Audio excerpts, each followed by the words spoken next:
All right, being 4:31, we'll call the meeting to order today.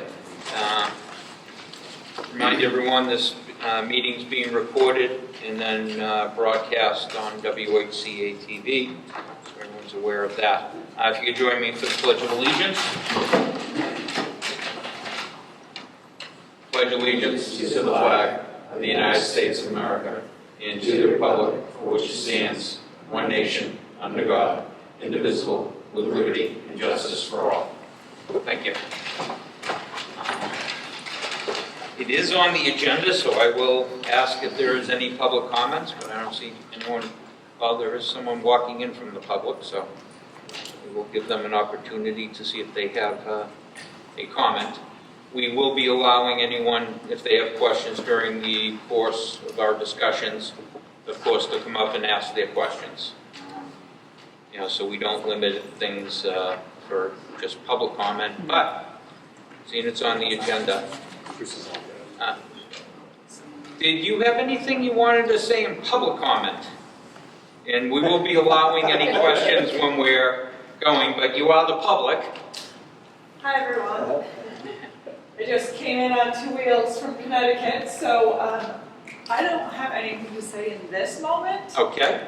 But I would love to give an update of our committee's work at some point in time. When we're having our public relations subcommittee update, Perfect. that might be an appropriate area, so that'd be great. Thank you. Okay. Second item on our agenda, our meeting minutes approval from July 18th. I'm going to ask that we pass over that. There were some discrepancies as far as attendance, etc., and we want to make sure that we have things accurate as opposed to having things inaccurate, and we'll have them all together and to you for next meeting. Pass over that. OPM report, Mr. Carroll. Thank you.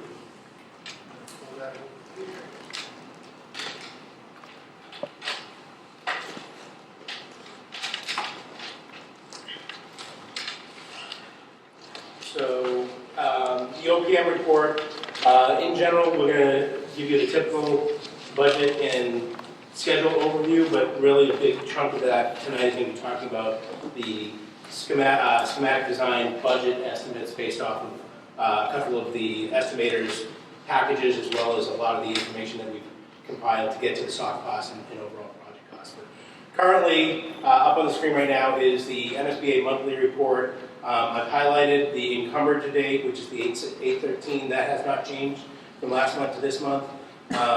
Just a note here, even though we're at the middle of the month of August, this report is as of the end of July, so that's what your reporting is. We have the OPM portion, which we had a $4,000 bill in July. We have since added a new bill, I think that's going to be discussed tonight, but that came after July 31st, so that's going to be in the August report. Similarly, we have a $40,000 invoice from AI3 for their work done in July, and we'll work through that.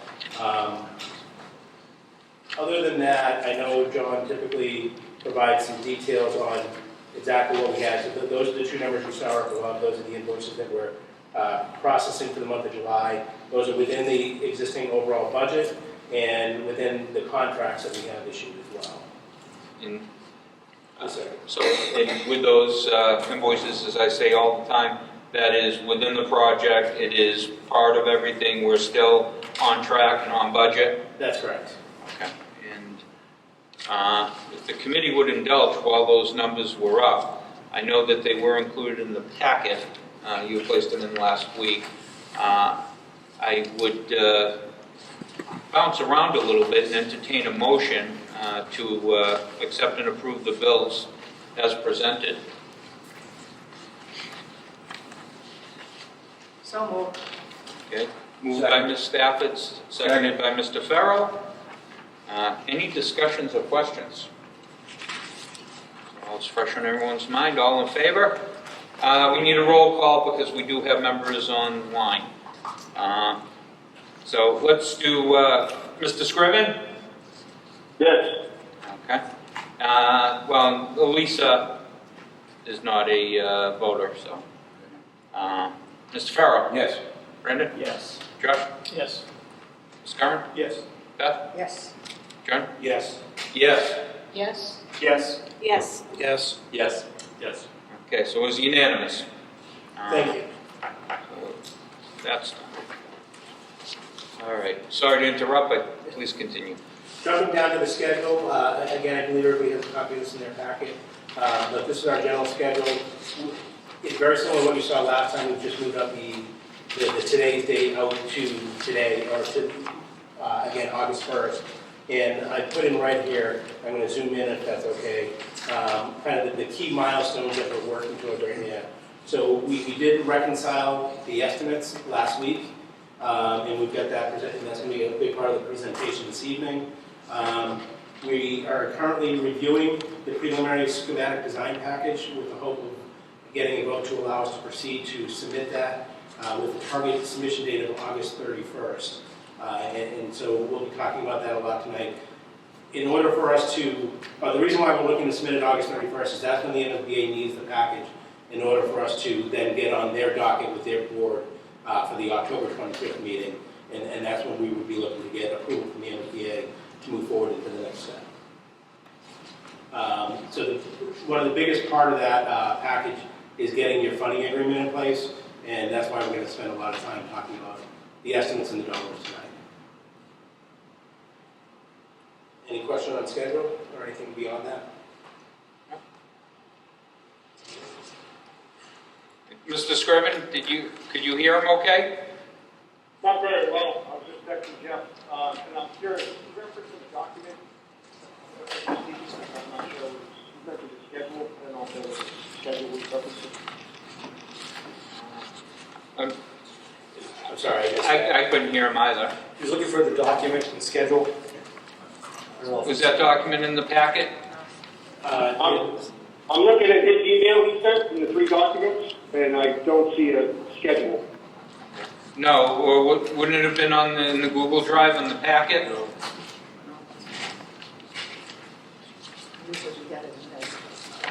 I can send that over. Can you send that to him right now? Or to the, I don't actually, see a schedule in the packet. send it to the whole committee? Yes, sir. It'll be coming very, very quickly via email, Mr. Scriven. Thank you.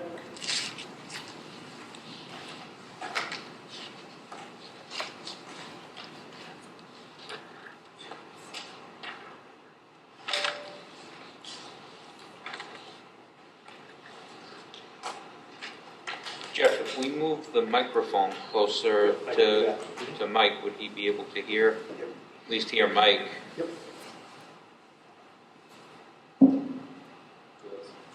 Your neck is like my microphone. I almost never have a problem with people hearing me, so hopefully, It's our phone hopefully this will system, work. not you. Yes. All right. So I just sent that out, and you should have that momentarily.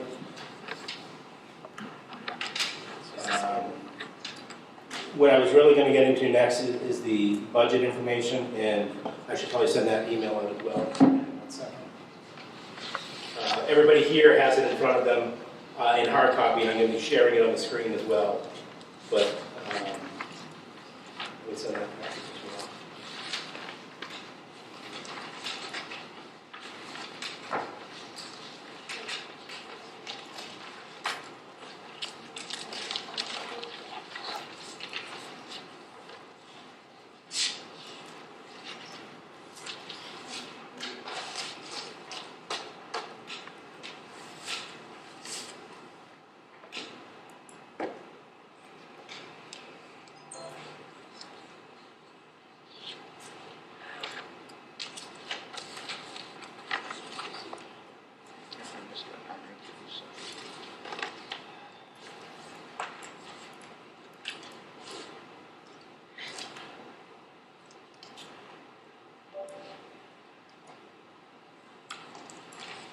So everybody should have a package in front of you tonight. Starts with the estimate summary on it. That's what we have up on the screen here. I understand that that's very hard to read at that size, so I've actually done a blow up on the second page.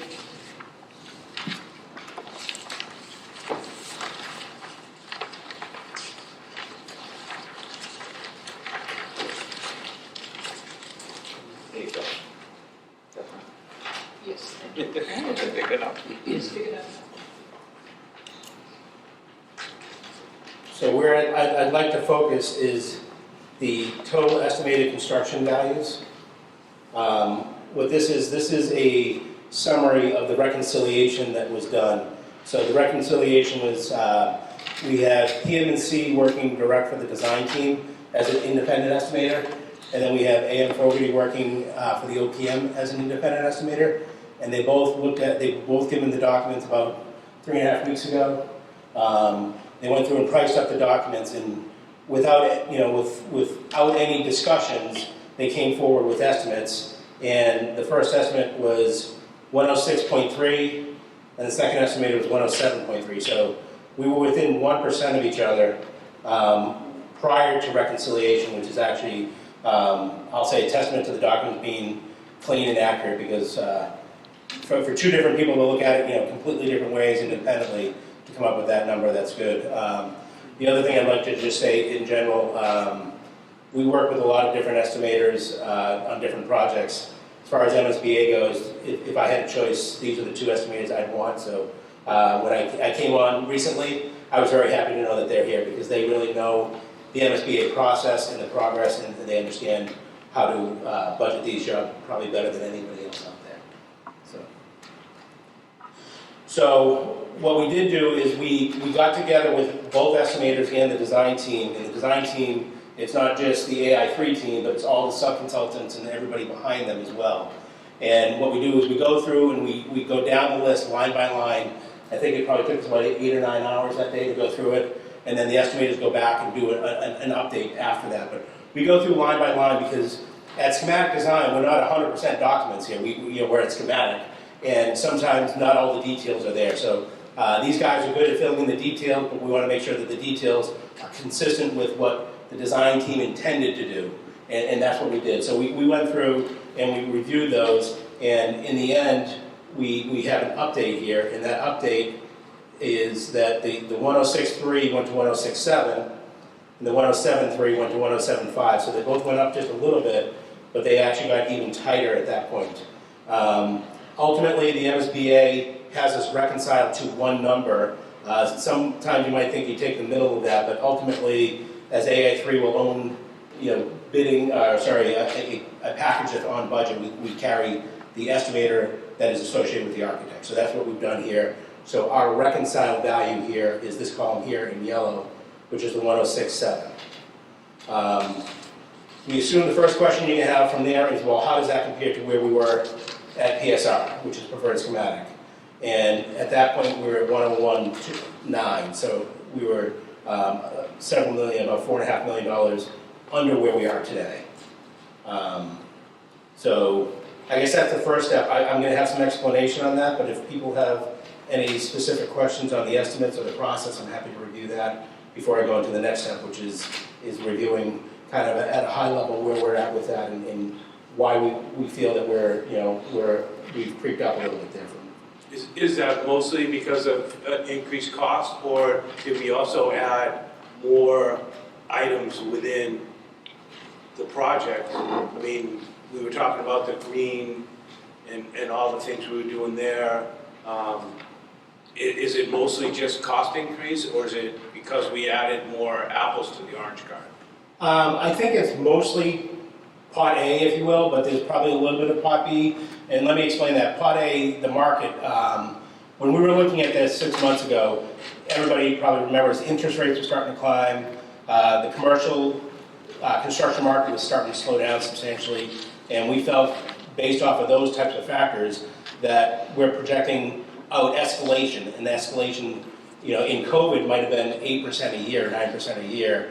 Prior to COVID, the typical is 3%, 3.5%. So we're projecting out an escalation for that future, but at the time we were thinking that escalation might slow down a little bit more than it has. Looking at the market today, it really hasn't slowed down a lot from where it was back in January, at least as far as the school construction market. And so that has to do with it, and that's a big part of it. The other thing that we're seeing is through COVID, we had different material shortages. You might remember, you couldn't get a new car because of microchips, things of that nature. one of the items that we had during COVID that was a shortage was roofing. And then when we got the roofing, we didn't have the roof insulation. So one of the things we're seeing now is we're seeing another little blip on roofing materials. That material cost is going up a little bit more substantially than what we could have anticipated back in January, and that's factored into these new numbers. The part B there that you were saying, have we added scope? I won't say that we've added scope as much as we've better defined that scope. You know, at feasibility, when I talk about feasibility with people, I often say that's like the back of the napkin. You know, we're kind of, we've got the ideas, but we don't have all the details behind it. At schematic, we better define those details. When we go to DD, we're going to have better definition on that. And we do have a line in this project, in all projects, called design contingency. So that's built in to help provide value for those details that aren't in there yet. While we have better defined it, we have had a design contingency.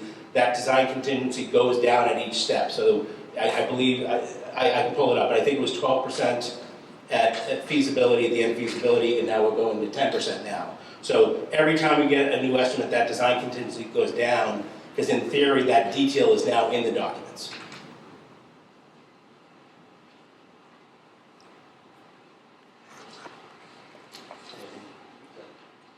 Sum it up. So I was going to get into a little bit more of the details specific to what went up and what went down, but really that in a nutshell is where we're at, is that it has gone up. Part of it's mostly driven from market conditions and the continued hot markets that we're seeing out there. What I can tell you, again, we have two solid estimators here, and we've tried to account for everything we could based off the information we have right now, and this is where we are, is at the 106.7. One thing to note, if you don't mind, one thing to note, you can see on the upper right hand of the screen, those are the square footages. So under the current estimate, the 138,605, and then the preferred schematic estimate was 137,494. You may recall, this is going back several months now, there was shifting of program and adjustment to program that was related to the process. As part of the evolution of the process, that the square footage, you can see it's about 800 square feet. The square footage increased slightly on the overall project size, the gross square footage, to meet the program requirements that was defined during the process or evolved during the process. So at schematic design, and what was part of the PSR to schematic design process was the increase of about 800 square feet. So really small piece. We described it in detail during a prior building committee meeting, but that's that's a minor piece, but something to note as far as relating to extrapolating with cost. About 800 square feet. Any questions?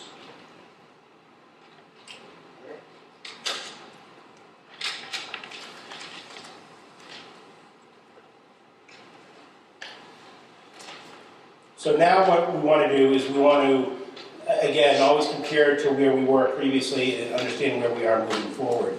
So in columns A and B, what I've done is, this is the PSR option 9B, which is our preferred option, and this is where all the estimated values were. I didn't want to show it incomplete, but the add alternates are at the bottom here in gray. We do have add alternates that we considered at SD as well. All the numbers that I'm talking about so far are not including those add alternates. We can have a discussion about that whenever you're comfortable, but right now everything that we're looking at is not including those add alternates. The add alternates at SD, there's some field work, and then there's photovoltaics. Those are the two big items that we have under consideration that would be add alternates in addition to that base bid. But our total base number was 127.5, and now we've grown to 135.2. And we just talked a little bit about the construction side, the hard cost side, and you can see those numbers reflected here, the 101.9 coming up to the 106.6. The soft costs have also gone up a little bit. Some of those soft costs, design services, OPM fees, contingencies, things of that nature, are all based on a percentage of the hard cost side. So if the hard cost goes up, so does the contingency on that hard cost, things of that nature. So some of those are feeding into that just because the numbers increase there. There's a couple of other numbers that I want to talk to you about a little bit tonight. As far as FF&E, for example, furniture, fixtures, and equipment, and technology, we're making a recommendation to go a little bit above what the MSBA requirement is, and that's just basically based off of our understanding of the market and our understanding of those numbers. So when we get to that section, I can talk a little bit more about that. The last section that I wanted to talk about here is the town's share. So previously, we had reported $67 million to $73 million as the potential town share. We've actually done a deep dive on this and actually submitted our, populated what's called the 3011 form with the MSBA, which is basically what your funding agreement would be based off of. And through that population, we've come up with a number of 89.6 as the potential town share. I know that has gone up quite a bit. Really what it is the MSBA reimbursement hasn't really changed, but the way the eligibles and ineligibles are calculated have changed a bit. They changed in March, but again, the ineligible cost is a substantial portion of our cost. And I know that there's going to be some questions on that, so if people want to dive into that, I can. If you want, I do intend to show you the 3011, which is a very complicated form, but kind of show you where the numbers are coming in and which items are ineligible and why. You know, what's the rationale from the MSBA. I have a question, and maybe I'm looking at the wrong one, but I'm looking at that middle column here at 90 million, 697, 123, 42. That says 89, my handout says 90 million. Our document is 20 minutes older than his. Yeah. So the one that you have is a little Yeah, we've got a older. 2:10 p.m. earlier today. You've got a So 2:32. So I will have to say, I think the one I just emailed out to everybody should be the 89. A little bit better. Oh, well, you know, a million. It's Okay. 89. Give me 1 second. So So what is the actual number? what can be done to mitigate, if anything? So there's several things that we can do to mitigate this. One of the things that we want to do is have a discussion of, you know, how do we go from these numbers to these numbers? And one of the thoughts here is, I've done a lot of MSBA projects. Troy has done a lot of them. AI3 has done a lot of them, and we want to make sure that we have the potential to maximize your reimbursement from the MSBA. So we're looking at that. One of the ways to maximize that number is to have everything in there today, because once we sign this funding agreement, there's no going back and asking for more. We can always say that this is the upper limit. Just because that's the upper limit of the project doesn't mean we have to spend to that. We can go down from that. But looking at that, looking at the uncertainty, the potential uncertainty in the markets, we've made a recommendation to carry a contingency probably higher than you were initially anticipating at the preferred schematic. So I've made the recommendation of carrying 5% hard cost contingency and 4% soft cost contingency. So that's 9% of your project budget. At the numbers we're talking about, each 1% is more than $1 million. I've done projects where my hard cost contingency is 4% and my soft cost contingency is 3%. So that's a total of 7%. So that's 2% less than what we're projecting or recommending right now. And that's open for discussion. Yes, sir. Yeah, so basically, by reducing the contingency, we're eliminating any kind of, when we start tearing down the old school and we find that it's loaded with asbestos and it's loaded with whatever else we're going to find there, we may not have the money in the contingency to do that. That's exactly right. The contingency is just that. It's contingency. I'll say I'm pretty proud of the fact that on just about every job I've ever done, I've been able to return a reasonably substantial portion of that contingency. That's the due diligence of my team and of the design team and the contractors and everybody working for you. But it's there for those unforeseens, it's there for those unexpecteds. Oftentimes, those unexpecteds come at the beginning of the job when you're digging in the ground, because that's the area that you don't know exactly what's under there. We do the best we can with subsurface investigation, things of that nature.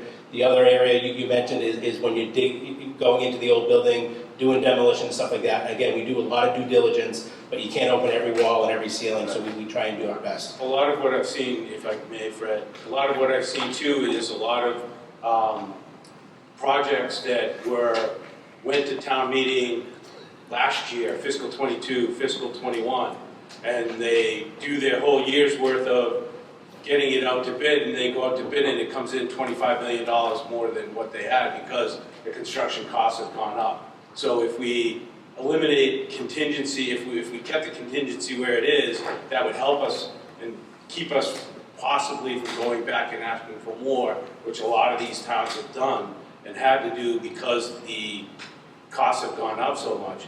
Hopefully, we've seen that crazy jump in construction costs, but obviously, from what we see in just 7 months here, that we're not out of the sinking boat yet. That's exactly it. So that's one of the reasons why we're making that recommendation to have those contingencies up a little bit. So that's feeding into that delta, those contingencies.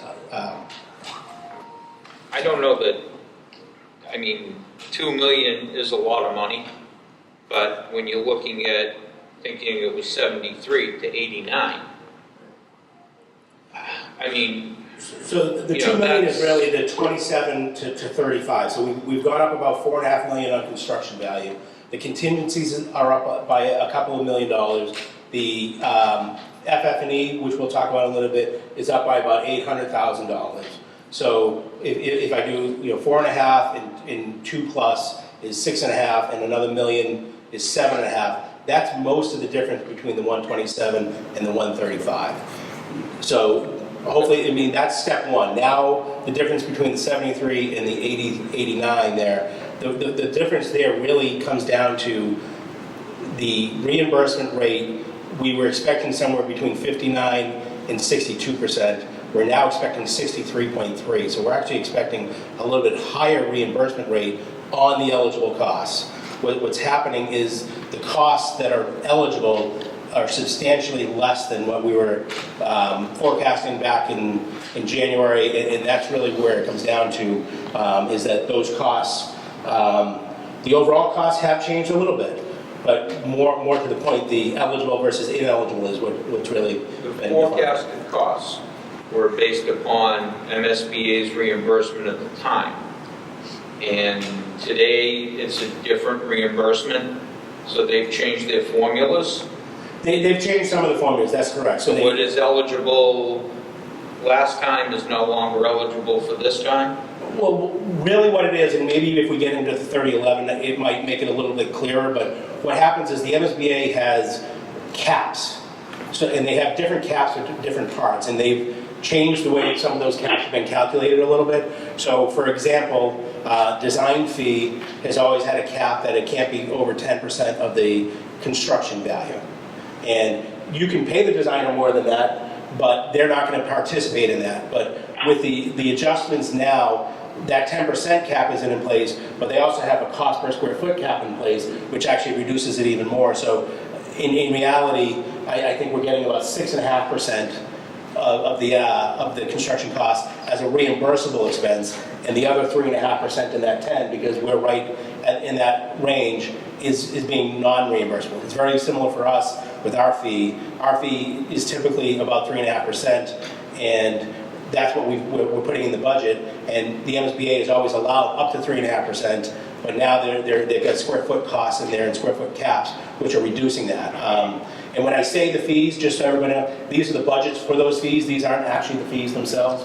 We haven't actually asked for a proposal from the design team yet. We haven't done a proposal ourselves yet for that next step, but we're doing historic fees and based on where they come in. So these are all budgets when we're talking about that. Site and building. Yeah, so site has a cap, and building cost per square foot has a cap. So those are They don't pay for asbestos abatement. There's a lot of other little caps and little things in there. The site used to be 8% of your total building cost could be site work. Now they say 8%, but they also have a $39 per square foot limit. And that $39 per square foot limit on our job is less than 8%. It's actually, I think, closer to about 5%. So that's where we're seeing those adjustments down. Again, I have that on the 3011. I'm happy to show that to you. Yeah, so just kind of going along Fred's line here, one of the things I picked up when I was reading this is we knew from the beginning that the auditorium was not something that we were going to get anything, but I think we were under the impression that the stage square footage would be something that would be reimbursable. And I picked up something in, I guess, page 74 that says because the stage is in an auditorium, it's not reimbursable. So that adds another 1,600 square feet. I mean, I'm looking right now at the stage, the auditorium and the stage at 6,100 square feet times 769 of $4.6 million for just the auditorium and the stage. And then I think the grossing factor gets multiplied on that on top of that. So the auditorium is about $7 million that's totally on the town. So that's, and I pulled up that section of the 3011 form specific to the excluded areas on the screen here. That is in your packet, but I'm sure it's very hard to read on that. Right now, I'm taking a conservative view on this, and I'm taking a view based off of our experience, our combined experience. Right now, I put the full 6,100 square feet of the auditorium in here and noted it as an ineligible. My expectation is that's, just so everybody understands, I filled out this 3011 with AI3's help. We're going to submit it to the MSBA. They run their own version of it, and they put their own numbers in. We're trying to see if we can make it match what they ultimately provide us. Our expectation is on day one, when they submit it back to us for approval, it's going to have 6,100 square feet in the auditorium. We are then going to submit a request for reconsideration for the 1,600 square feet of stage. And I've actually been successful when I worked in Braintree. It was an existing school with an existing auditorium, a little bit different than what we're doing here with the new auditorium, but I was able to get that 1,600 square, this was a 2,000 square foot stage.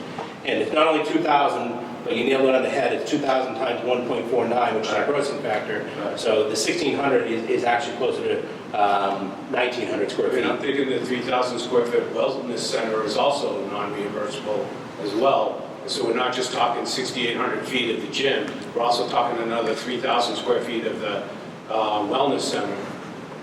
So, I was at the, at that point too, looking at, again, something that we thought because we had it now, that we were under the impression that we would have a good shot at getting it going forward. Now, the stage is one thing, but the wellness center, we're reducing our gym significantly to the point, what's it, like 8? It's 8,000, it's over 8,000. Over 8,000 down to, I don't know, 6,800. 6,800.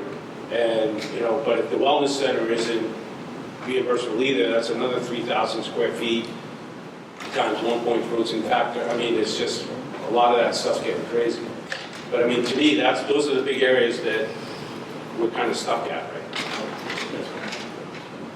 Can I just ask you, John, what page are you on in this document? Did you refer to? What page number are you referring to? The stage thing I picked up on page 74 of the document. The wellness, I didn't see anything. I just, once I saw that. We were 3,200 over on health and fitness. So is that something, Mike, that you would, again, fight for? Where we already had an existence for the building? Would that be one that you would say, listen, they already had that, and you already cut us down 2,000 square feet in the gym. Now you're going to take that extra, what, 3,000? Yeah.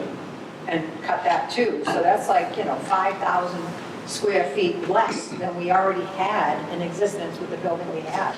So we can try and make that argument. My experience is just in general, the MSBA is going to say we have our standards and our regulations, and we're trying to be fair and equitable across all communities. Yeah. And so it's going to be a hard battle to do that. I'm not saying we can't do it. I think the stage is legitimate, because if we were to build a cafetorium and put that stage at the end of the cafeteria, it would be eligible. And so why is it just because it's not, geographically located in the cafeteria, should it be ineligible at that point? So all of the space of the auditorium itself will be ineligible. We're hoping we can get the stage as a reconsideration. And, we'll see. There's no guarantees, again. No, I know. But that would be the goal, is that we could get that 1,600 square feet removed from this. One of the other things, or just looking up at the screen here, just so everybody understands, I've highlighted in red the special ed in the art and music areas. The special ed is actually, if you look at our space summary, we're over by about, I think, 2,900 square feet. And typically, if you're over on the space summary, the MSBA says it's space they're not going to participate in. I've never had the MSBA penalize me for having more special ed space in a building if it was special ed space that was required for the program. And that special ed space is required for your program. You have an expanded special ed need in this school. So I talked with AI3, and they were in agreement as well, that even though the space summary technically shows that we're over that space, I highlighted it in red here. I'm making it 0 because that's my expectations, that when the MSBA reviews that, they're going to state that you're over, but they're not going to, I'll say, penalize us for that overage on special ed, if that makes sense. Similarly, on art and music, when we submitted our preferred schematic, we were a little bit over on art and music, but we were a little bit under on the technical aspect, which is right below the vocational and technical. And what happened then was the MSBA, sorry, I shouldn't have been holding this. The MSBA basically looked at those two as a joint, and together, art, music, vocational, and technology, we were under their requirements. So they didn't say that we had to exclude anything there. So I've highlighted that red. That was about 600 square feet, I think, for art and music, so it was a smaller number. But we feel that those are reasonable approaches, is to make those both 0. I think I can make the 6,100 reduced by 1,600 now. The MSBA is going to come back and probably put it back in, and then we're going to have to do that extra step of asking them for reconsideration of that. So when we're looking at this overall, if you look, we've got 2 columns here, ineligible, auditorium and PE, which is almost 14,000 square feet, and then other miscellaneous areas, which is about another 1,000 square feet. So those 2 combined is about 14,500 square feet, which is a reasonable portion of our building. It's more than 10% of the building. And that's one of the items that's driving some of these ineligible costs. At one point, do we evaluate, and I guess I'm just going to sort of come out with it. If we look at the whole project and we feel that we need to contain costs quite a bit more, what can we cut? At what point can we cut things that we've already proceeded down a path with? And, realistically, how much can we trim that 89 million by? So I think what I would recommend is, again, we need a number that this community can support, first and foremost, right? That's the number one goal here, is that without support, you don't have a project. So we need a project that can be supported by the community. But we also need a project that meets the educational needs and meets the educational program requirements. So what we've got to look at is, if there is a reason to cut, if we do have to make adjustments, what are those adjustments? If we're talking a couple $100,000, I can go back to AI3 and say, hey, you've got to do some value engineering. And they can do that with, I'll say, minimal impact or no impact to the program. If we're talking cutting $10 million, we're changing the program of that building. We're not going to be able to cut $10 million and keep the building, the program. So that program could be reducing the gym size. That program could be eliminating the auditorium. It could be doing other, adjustments. So I guess that's part of the feedback that we need here is, Are we comfortable with the number where it is? Do we need to go a little bit lower? Do we need to go a lot lower? And if we need to go a lot lower, we can let the MSBA know that we need to have a pause and we need to have some reconsideration time. Not saying that's necessarily what you want to do, but that's always an option on the table.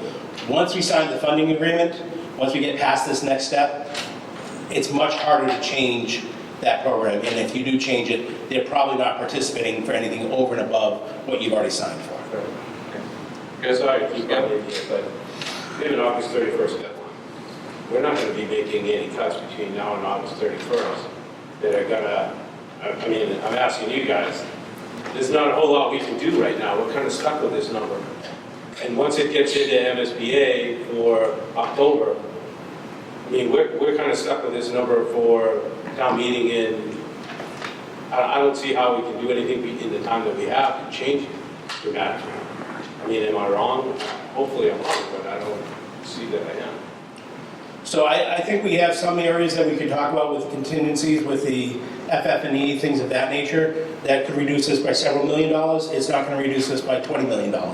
But we could do that. I don't know that I would recommend that, but I think it's something we want to put on the table. And again, ultimately, what we're trying to do here is set your upper limit. It does, you know, if we have a budget of $135 million, it doesn't mean that we're targeting 135 and that's the marching orders.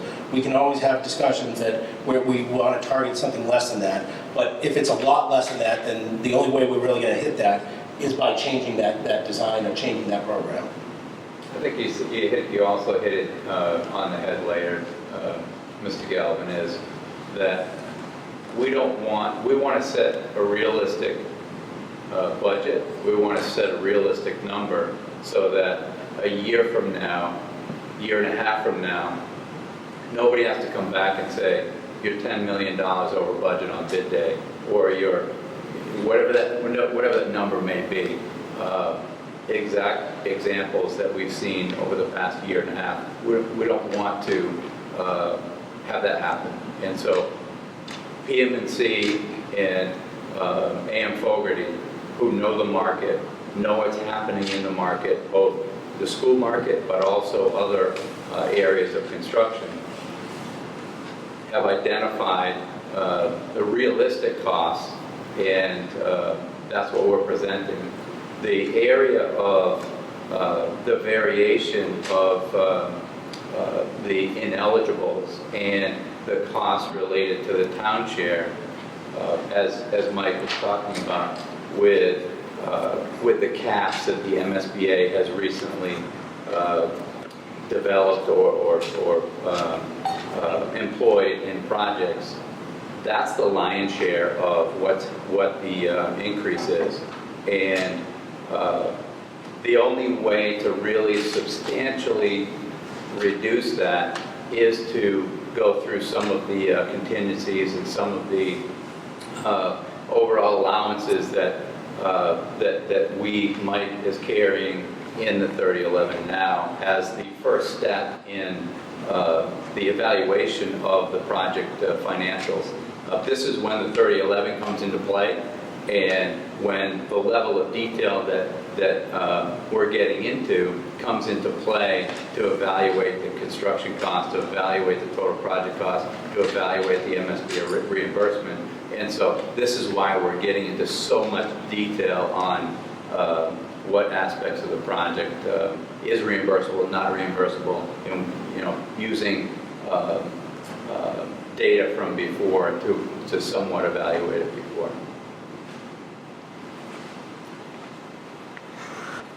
Question. So if we were to delay a timeline, but we were able to identify a number that we were going to be requesting by, the ups and giggles, let's just say by October 1st, okay? Or if we delay the timeline and we're out until December meeting, but we could still have a town meeting and a vote based upon the numbers that we come out with, and we would just have our funding in place at that point with a successful vote? Or does one have to come before the other? I know you've had some conversation. You can't have a town meeting until the MSBA is approved. Well, I mean, that's why we scheduled the times that we did. It was after the MSBA October 26th or 25th meeting. We can't have a town meeting until they approve it. So Yeah. I have worked with districts that have gotten their votes prior to going forward, but ultimately, what the MSB needs to know, they need to know if you have funding. When I did Braintree East Middle School, for example, they didn't do an override, they didn't do a debt exclusion, they funded it through their capital program. They had money already, built into their program. So they didn't need a vote, so they went to the MSBA and just said, we were funding it through our capital program, and they provided that information. So I think from that perspective, usually you go to the MSBA and then you have the vote shortly thereafter. If we were going to try and do an alternate method here, what I would say that what I'm hearing from that perspective is it would be target-based design. We would collectively set a value of where we want to be and then try and work the design kind of like through a value engineering process of, adjusting down to that value, right? I mean, I'm just thinking,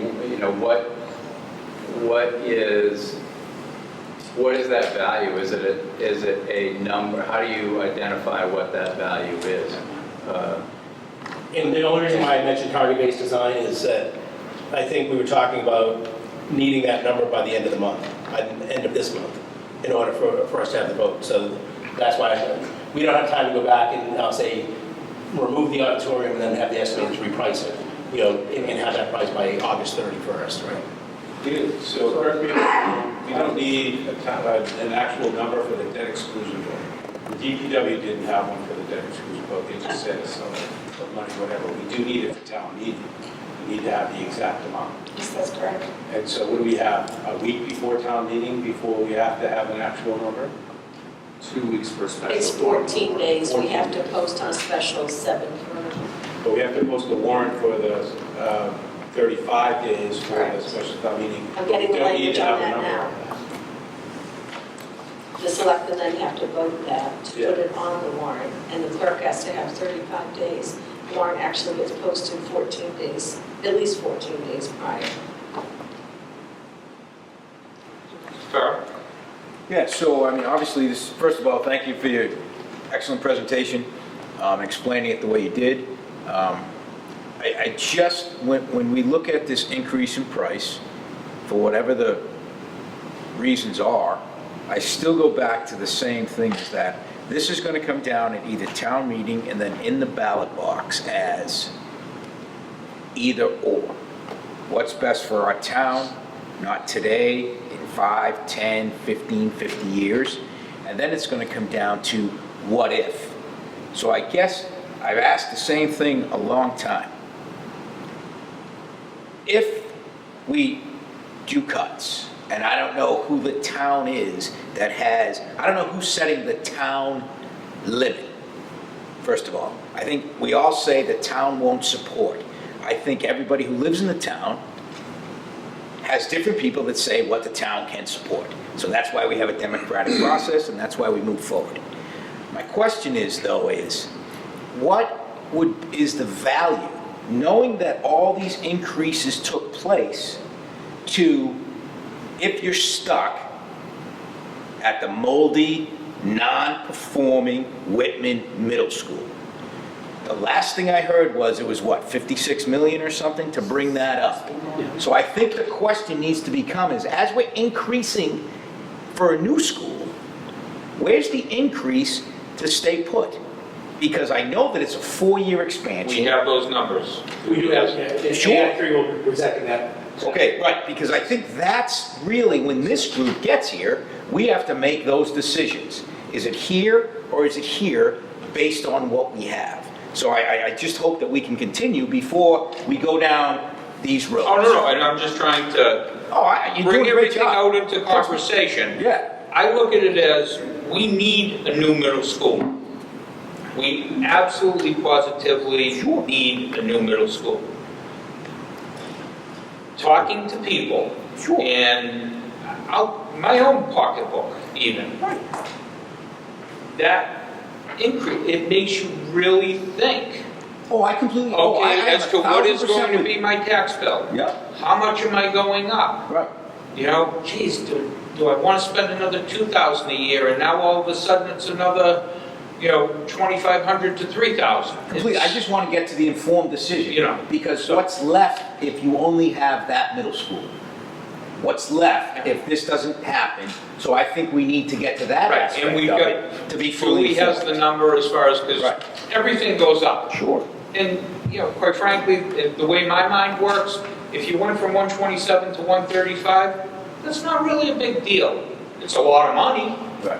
but it's not the biggest deal in the world. It's the reimbursement aspect, Sure. that all of a sudden you went from Right. 72 to 89. I agree. That's the killer. I just don't think we have all the information right now on the table at this juncture. Oh, no, that's why we're having Yeah, conversation. that's why I wanted to ask my question, because I wasn't at the last meeting, I was at the DESI thing, so I want to make sure that the people who weren't at the the small group meeting, we get to that point. Yeah. That's all, but thank you. I think you're doing a great job. Justin? Have you guys seen towns fund some of the ineligible reimbursables with other funding sources? I'm thinking some of the green energy stuff where MVP community, we might be able to grant money for some of that. Some of the field work could be community preservation funds. Have you seen mixes to try to mitigate that? I mean, it's not going to be millions of dollars, but So we'll work with Green Community, we'll work with Eversource and National Grid and Mass Saves program, and we'll work towards reimbursements and rebates on that. But ultimately, you're still signing a contract for a certain dollar value, and those reimbursements come, I'll say, in the back end, if you will, and that's the way most of those work. So we're definitely going to go for those regardless of where the budget is, and we're going to attempt to get you as much from Mass Saves as you can, and other opportunities if there are other opportunities out there. So we definitely do look at that, but that doesn't reduce the numbers in the front, it's on the back end. Yeah. So, One thing that the MS related specifically to that, one thing that the MSBA has modified recently, understanding the construction cost increases, is related to third-party funding. Prior to even a few months ago, they have liked to share in that savings, where now one of their project advisories identifies the fact that the district benefits from that 100%. And it comes off of the 3011 is a complicated document, but the point is, instead of sharing in the benefit in the grant funding, the district realizes 100% of the benefit in any grant funding.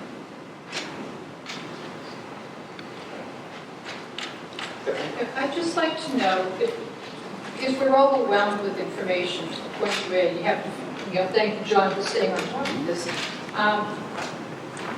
It caught my breath that the increase in cost is not the issue. A 6% increase is something that people can understand. It's the non-reimbursables.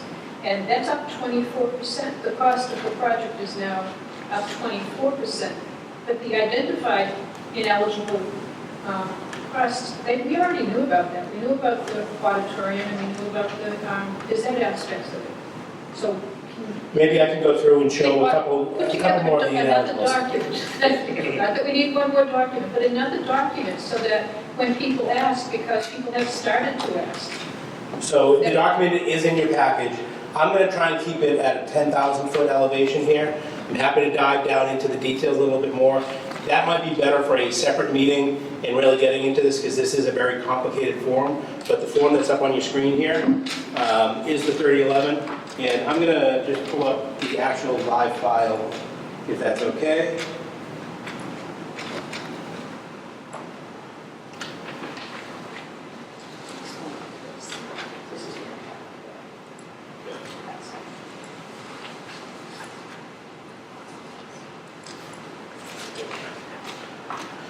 So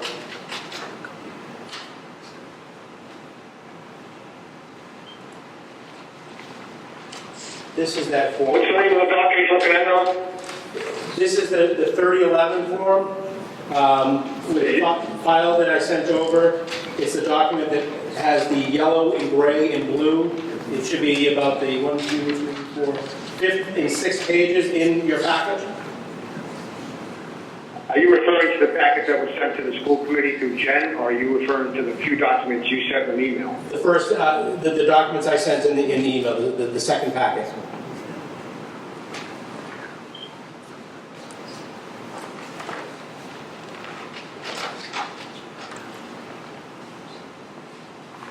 Like, what pages did you say? So if you're looking in this packet here,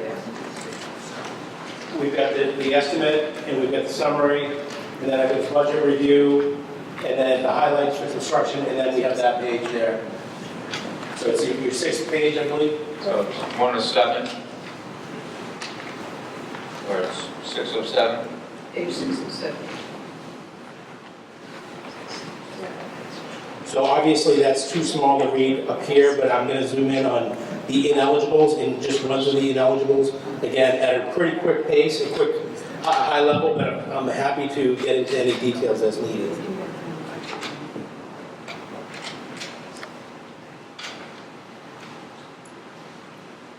Could you reference a page number and title of the document you're looking at, please? Chris, I think it's the email that we just received earlier in this meeting, and it's page 6 of the 7-page document.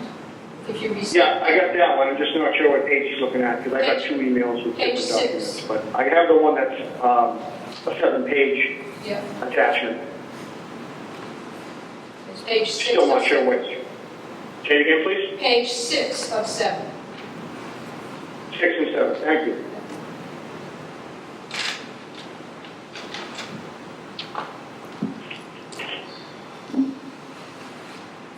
So there's a lot of different information on that sheet, but just let me zoom out here for a second at a high level.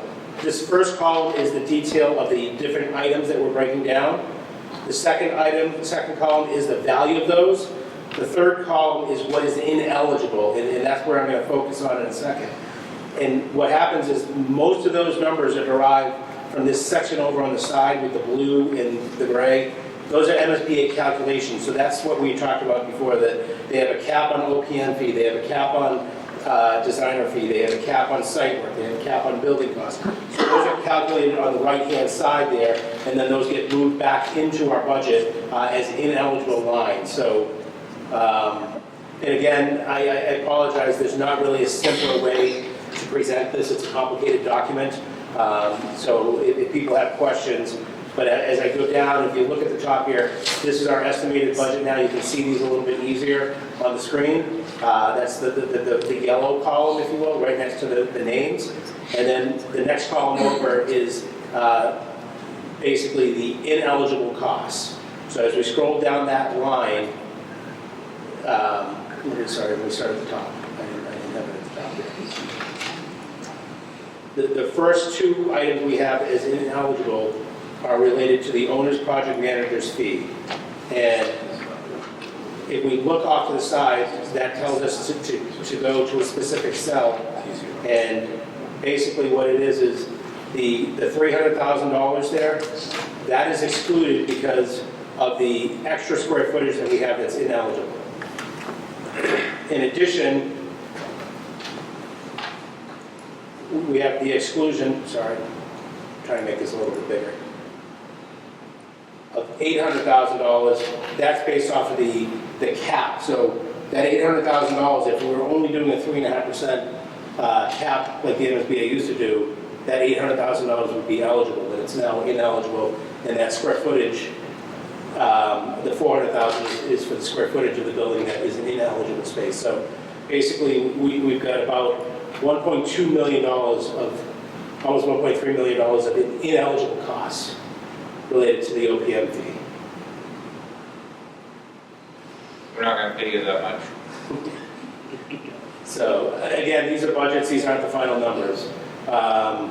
Very similarly, on the design side, we have the same two limiting factors is $1 million, $1,064,000 is the value of the design, the prorated value of the design to do the ineligible square foot areas, and then the $1.9 million is based off of the cap. So even though our construction value is costing over $700 a square foot, they're capping OPM fees and designer fees at $550 a square foot, and they're saying anything over and above that, we're not going to participate in. So 63% of that 4.5 million is all increase on the town, more or less? 60, The that's correct. That's correct. reimbursable if you're under the old. That's exactly right. If this was eligible, then it's eligible for 63% reimbursement. That's exactly right. So going down that list, the next big item is $50 million of building that is ineligible. And that's directly related to the square foot times a cap. So I haven't shown the detail off to the right here on any of these other ones, but I think this one's important enough to understand. So if we look to the right here, we have our building square footage of 138. We have the ineligible spaces from that they subtract to get us down to 123,000 square feet. They then have a cap, their cap is $393 a square foot right now. So they're saying they're willing to pay or participate in 123,000 square feet at $393 a square foot. That's building costs. So the site is excluded from that already, and the demolition is separate. They're separated from that. So this is building cost. Is that revised with the FY24 budget? Is they added more money and they're supposed to be revising that number? Is that 393 revised, or is that the one from last March when they increased it? So that 393, I believe, was voted last October. And I did actually reach out to the MSBA to see if there's any indication that should be increased, because what happens is we actually download a blank version of this form whenever we do a new job, because they might make changes. Yeah. So we always want to make sure we have the right form. And the 393 was in there. And I looked at some numbers on their website, which I think were like 432, and I was hoping that was the new number. They said, no, the 432 includes the $39 for site work, which is up above. I can show you that if you want. So the bottom line is the 393 is the right number right now. If the MSBA does vote at some point to go forward with a new number, if we've already signed, we're not going to get that new number. If it goes into effect before we sign, then you could make the case that it would go into effect for us. Thank you. So when we take that 123 times the 393, we basically have an eligible building cost of $48 million. Well, our building cost is $106 million. So that, and there's some other numbers in here with the demo. I told you before, the site and the demo gets taken out and then they add it back in, basically. So that's where we get to that $50 million of ineligible costs. And that's just, in general, if you look at the historic costs, what's happened is the MSBA reimbursement cap does go up from time to time, but it goes up at one rate, and inflation has gone up at a substantially higher rate. So what's happened is that projects have gone forward, the gap between those has gotten larger, and by that gap getting larger, it increases the ineligible portion of the project.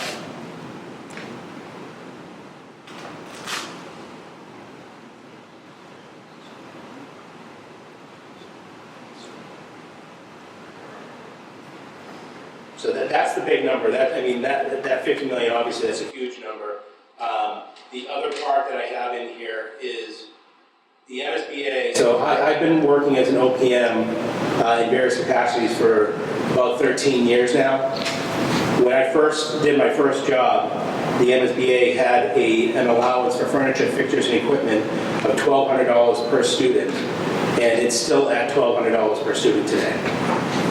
So that has not been adjusted, and for a long time, I'll say for probably the first 6, 7, 8 years of my, working as an OPM, the FF&E I can manage with within the $1,200. The technology was a little trickier, but it usually went over a little bit. But with COVID and with everything else now, we've seen substantial increase in material costs, And so I worked with the AI3 group, and what we're making a recommendation is that we carry $1,800 per student on each of those line items, and what that does is that basically puts us over by $400,000 on each line item, and that's a total combined of about $810,000. So that's an area where we could keep the 1,200, which is the MSBA requirement. We could try to manage to that by doing as best we can with reusing existing equipment and technologies, but especially on the technology side, there's only so much you can do with that. So ultimately, if you went over, you'd have to take the money out of that contingency, which, again, we have a pretty healthy contingency right now, but so that's an area of discussion. That's $800,000 that we feel that you are going to spend, but it's, again, maybe something that wasn't necessarily put in to that level of detail when we were doing this back in January.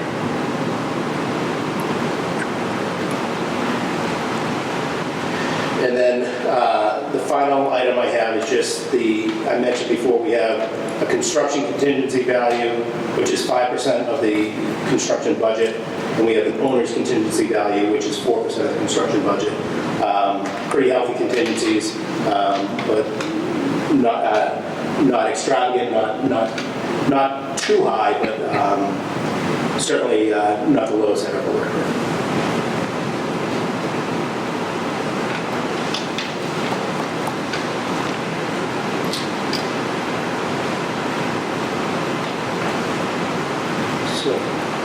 Can I ask one more question?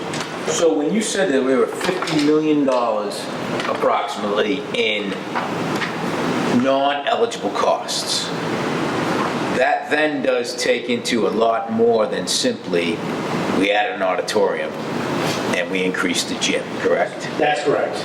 Right. So whatever that is, you're still looking at a substantial amount of money with either the new framework, the new limits that is not covered by the MSBA. Granted, the cap would go lower for your companies and everything if you take away the square footage, I understand that, but it's still, this is not because you're putting in an auditorium.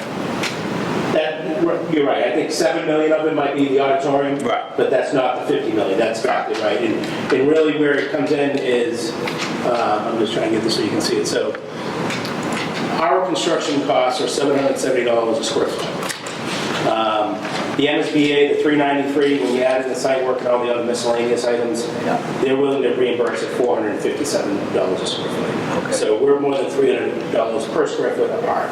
And I will tell you, if you look at the historic data, there's buildings being built today that are at $700 a square foot. Right. You know, they're being projected out to be finishing by 2026, say, that are higher than our 770. Right. We're projecting 770 with the understanding that we've got 2 more years before we go to bid, and then we have to build it. And so I think 770 is a big number. Right. But comparing to where we are, we're certainly below the average, and maybe even in the lower side of the average from that perspective. Right. I think when the big difference is if you take out, let's say the auditorium. Sure. Okay, you take out 7 million, that's a complete 7 million because there's nothing going against it. I mean, what bothers me is 72 million to 89, where we had 5 million originally in there. So you have that much of an increase for them.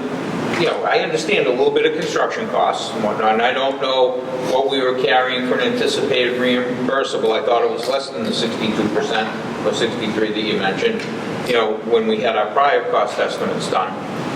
And now we see that much of an increase because of changing caps and formulas. Scary. So, just to answer that question, what we were carrying before, so we were expecting a reimbursement of the eligible, that says allowable, it should be eligible at 62% to 59%, but that was actually translating to 47 to 43% of the actuals back at PSR. And what's happening now is that our 63% is actually translating to 33%. So the while the reimbursement rate on eligible is 63%, the effective reimbursement rate is actually about half that. Because of what's eligible is no longer eligible. That's correct. When we originally did that. Any way they can grandfather us in? I mean, we've been in good faith with the feasibility. No, I'm serious. We've been in good faith with the feasibility study. Our town has spent substantial monies. Granted, they're reimbursing us a percentage, but we've spent substantial monies, preparing and paying folks to do all this work. And then they change the rules at the 11th hour of what's eligible and not eligible. I mean, it's, as someone just said, it's not fair. And it really isn't fair. Is there any procedure to contest and ask them to grandfather anything? I think the fact that the agreement hasn't been signed is probably going to be difficult. I mean, we can certainly have those discussions. But how can you sign an agreement until you've gone through all of their steps? And we've been going through their steps in very good faith. And we've shown good faith in everything. Compiling the data, doing, the cost estimating. I know you guys didn't pull out the numbers, let's just say out of the air, for last January. You didn't just come up and say, hey, that sounds good, let's put that down. And the fact that our construction costs, okay, you were off a little, but it's not megabucks. To me, the delta between 72 and 89, that's more like megabucks. That's where it just doesn't feel right. Kathleen? I wonder if anyone in this building right now knows how many other building committees are facing the same problem, that they're well into the process of approving a building. They were working with numbers that the MSBA have provided, and now they're looking at a 24% increase in the costs at the 11th hour when they're going to vote for the project. I mean, is Whitman Hanson, the town of Whitman, are we the only ones who are sitting at a table saying, what happens to this budget? Because I've been on the committee itself for a relatively short period of time, but I've paid attention, and these people have worked incredibly hard, as have the consultants.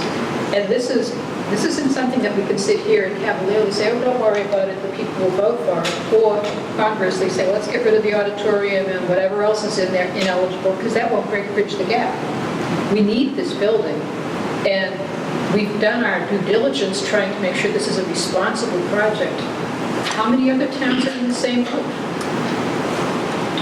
Do you guys have any sense in the What's their August agenda look like for So MSBA? I know their April, their October agenda is actually packed. One of the reasons why we're here this evening is they've actually asked us to provide information a little ahead of what we would typically do if possible, because they're forecasting a very large agenda at that meeting. I would just say that there has been some adjustments with the MSBA, and that's certainly contributing to this. The other part of this is, as we have defined the project, as we've been able to actually get enough detail that we can actually submit it to the 3011 and actually make these forecasts, that certainly provides us a chance to get more complete information, better, more concrete information, and that goes into these numbers as well.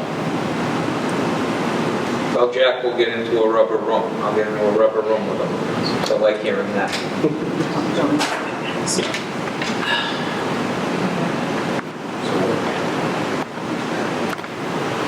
Any more questions on how we got to where we are? Okay.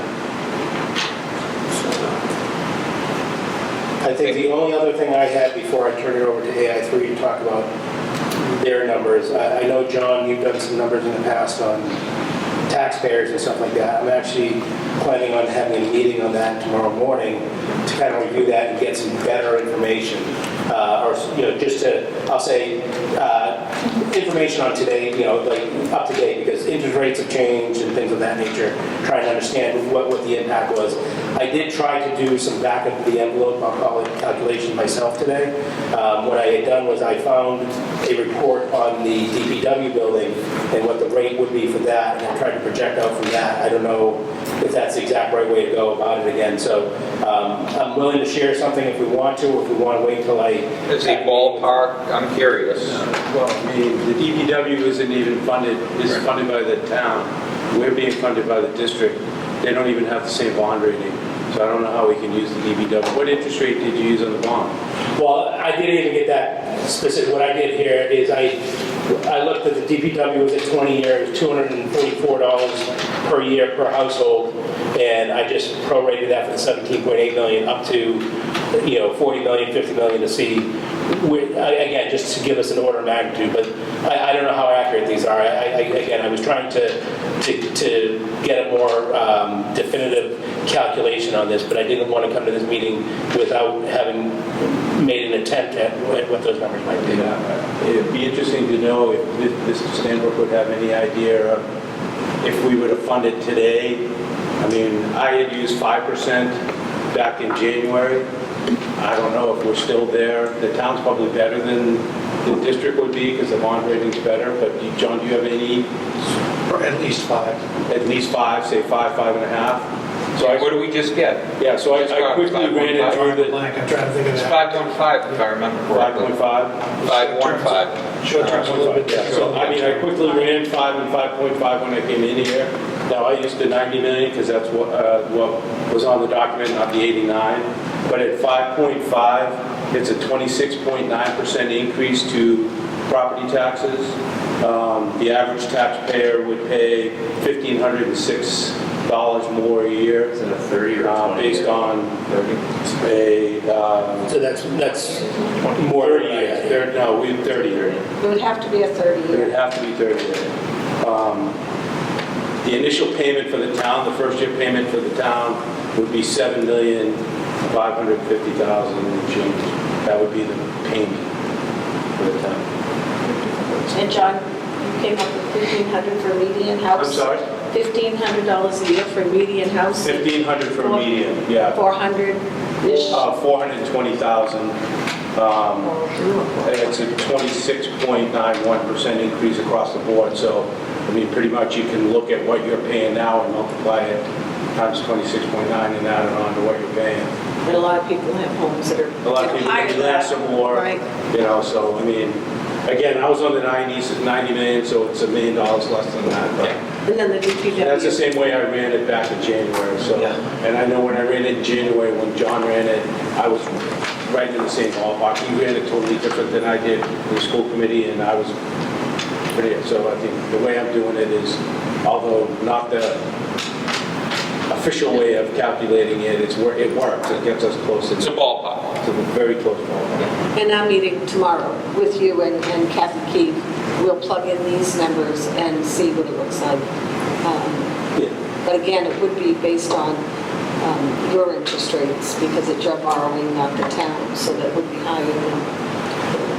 And I think my thought was to maybe run those numbers, if 5 is the number for 5, 4.5, 5.5, 6, or something like that, so that we have a couple of ranges there. Yeah, I ran it at 5.2, obviously it's a little less. Yeah. And if we could, as you do the process for the new building as well, if you do the numbers to the tax rate or how much it's going to increase for a new building, I'd like you to do it for the rental as well, what it would cost the town. There is no rental option.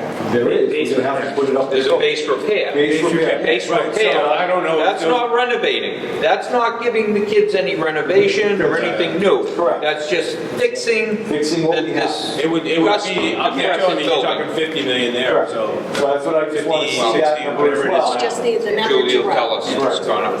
So I think it's apples and apples, so you say Yeah. new versus base repair. Well, then Absolutely. But you will have some people that say don't do anything. I understand. We know Right. that. Yeah. That's not an One option. more question. Well, it is an option to a lot of I people. mean, Yeah, but it's- just for the people who do numbers, I guess, is the decision already been made as to the way we will borrow? Like, because I mean, I'm not that smart. I see things come across and I try to read them, but aren't there different options in how you borrow as, like, you could do upfront 15 years and then it stops and then you have like 30 years where you pay the same amount, but it's a lot lower than if you do the depreciation like you would do in a normal home? I'm just wondering, like, if I guess Whitman Hanson's paying we're gonna bond the thing, are there different ways that you can do it to make it lower the cost? Yes. Please, yeah, please, you can say, right, yeah, I'm just wondering. So you can ban for a few years, you can ban up to 10 years, and then bond. On the third year of a ban, you have to make principal and interest payments. The first 2 years, you can make just interest. The third year, the principal kicks in. Or you could just look at the rates. The short-term rates right now are pretty comparable to a bond. You can bond the whole thing now. Sometimes people will bond just a certain amount now, like for the DPW. We're going to bond, the plan is to bond under 10 million to keep it bank qualified, and then in a year or two, borrow the balance of it. So there's different ways that you can do it. As far as we looked at payments for a 20-year and a 30-year, and with a borrowing this large, the taxpayers could never handle the impact of a 20-year borrowing. It would have to be a 30-year. And then with the 30-year, you can do level principal payments or level debt payments. Right. And those two are different from they what I... are different. You pay substantially more interest on a level debt payment. And so normally Whitman always goes with the level principal payment, which will have higher debt payments in the beginning, but overall, over the life of the debt, you are saving quite a bit of money in interest. And so I'm always looking at the overall total cost and just factoring a little higher at the beginning, because in the end, we're saving so much more. So you'd have to run all those different scenarios and see, and also compare that to the cash flow on when you're going to need to pay out the money. You don't want to borrow all the money and then just sit on it either. So you have to watch out for arbitrage and other things, making more money than what you borrow. So just real quick, at 5.5, the first payment I mentioned is $8 million at 5.5 in year one, but the year 30 payment is only $3 million. So and that's the way this school is funded as well. Each year it goes down a little bit, but the interest, I can't figure out. That's all right, I believe it. I guess my point was, though, there are different ways in which the amounts could change depending on how you borrow. Correct, and your overall cost will change accordingly. But like you look at this school, we refinanced, 5 years ago, was it? 4 or 5 years ago, we refinanced just for the same term, but for a lower rate, and we were able to save both towns a decent amount of money because the rates were conducive at the time. We didn't borrow any more than what we owed. We didn't increase the length of the term. We just flipped over the loan, so to speak, and saved everyone some money. And normally, when you borrow too, you can't refinance usually for the first at least 8, normally 10 years. Even if the rates were lower, you couldn't rewrite like you would with a mortgage for the first 10 years. So, and the good news is, in a couple of years, coincidentally, if this goes through, when the middle school would open, we're also going to lose the debt payment of the high school at the same time. Yeah. So there's 400,000. Well, it's, something. Really, you want to give me 400 grand and say we're still friends, I'll take it. It's still money. And it's still savings. And, we also have to be cognizant of that. So. Thank you. All right, so I think that's a lot of information. Again, I'm happy to get into more details here or another time. Are we going to need to vote to proceed? Because I know that was the idea of this meeting. That is. And I would leave that at the discretion of the committee to have a conversation. If we're comfortable in saying we're stuck at that as a maximum and you're going to try and reduce it somehow, and we do a vote based on that, because we know what it is what it is. Point of order. Yep. We're voting a document that's a draft. We don't have a complete final draft. We can't vote on a document just based on the numbers. The document is 400 pages and it's missing a significant amount of information. So until we have a document that we can vote on, I don't see how we can vote this, we're voting this 400-page document, not just voting the amount of money. True, very true. I mean, We could have a meeting, another board of directors. you know, I mean, obviously, we need to do it quickly. If we give him another week to get us the final document, I don't know if that's The enough. final document's gonna be done on the 30th, probably. The final document, we're gonna need all that time. We're not gonna be able to get it, I mean, maybe I'm speaking out of turn. AI3 is working hard on this, but it's a complicated package, to your point, and most committees do work with us. You know, we presented, I think AI3 is going to be presenting information on that.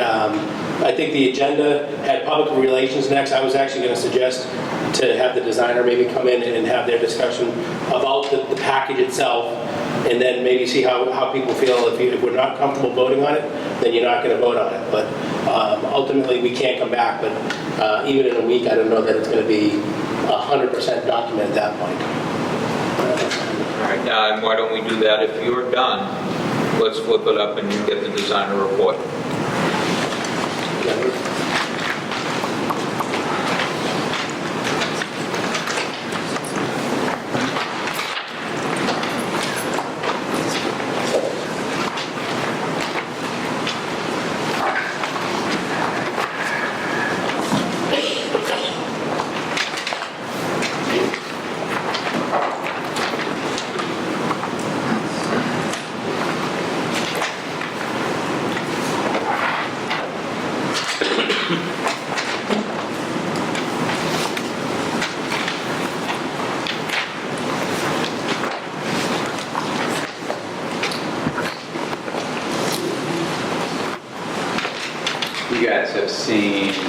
You guys have seen the project overview. We don't necessarily need to review that again. You've seen that this several times. The overall delineation of information that is contained within the schematic design scope is identified here. We've been through this also several times. You can see the items that have been completed and that were included within the draft document.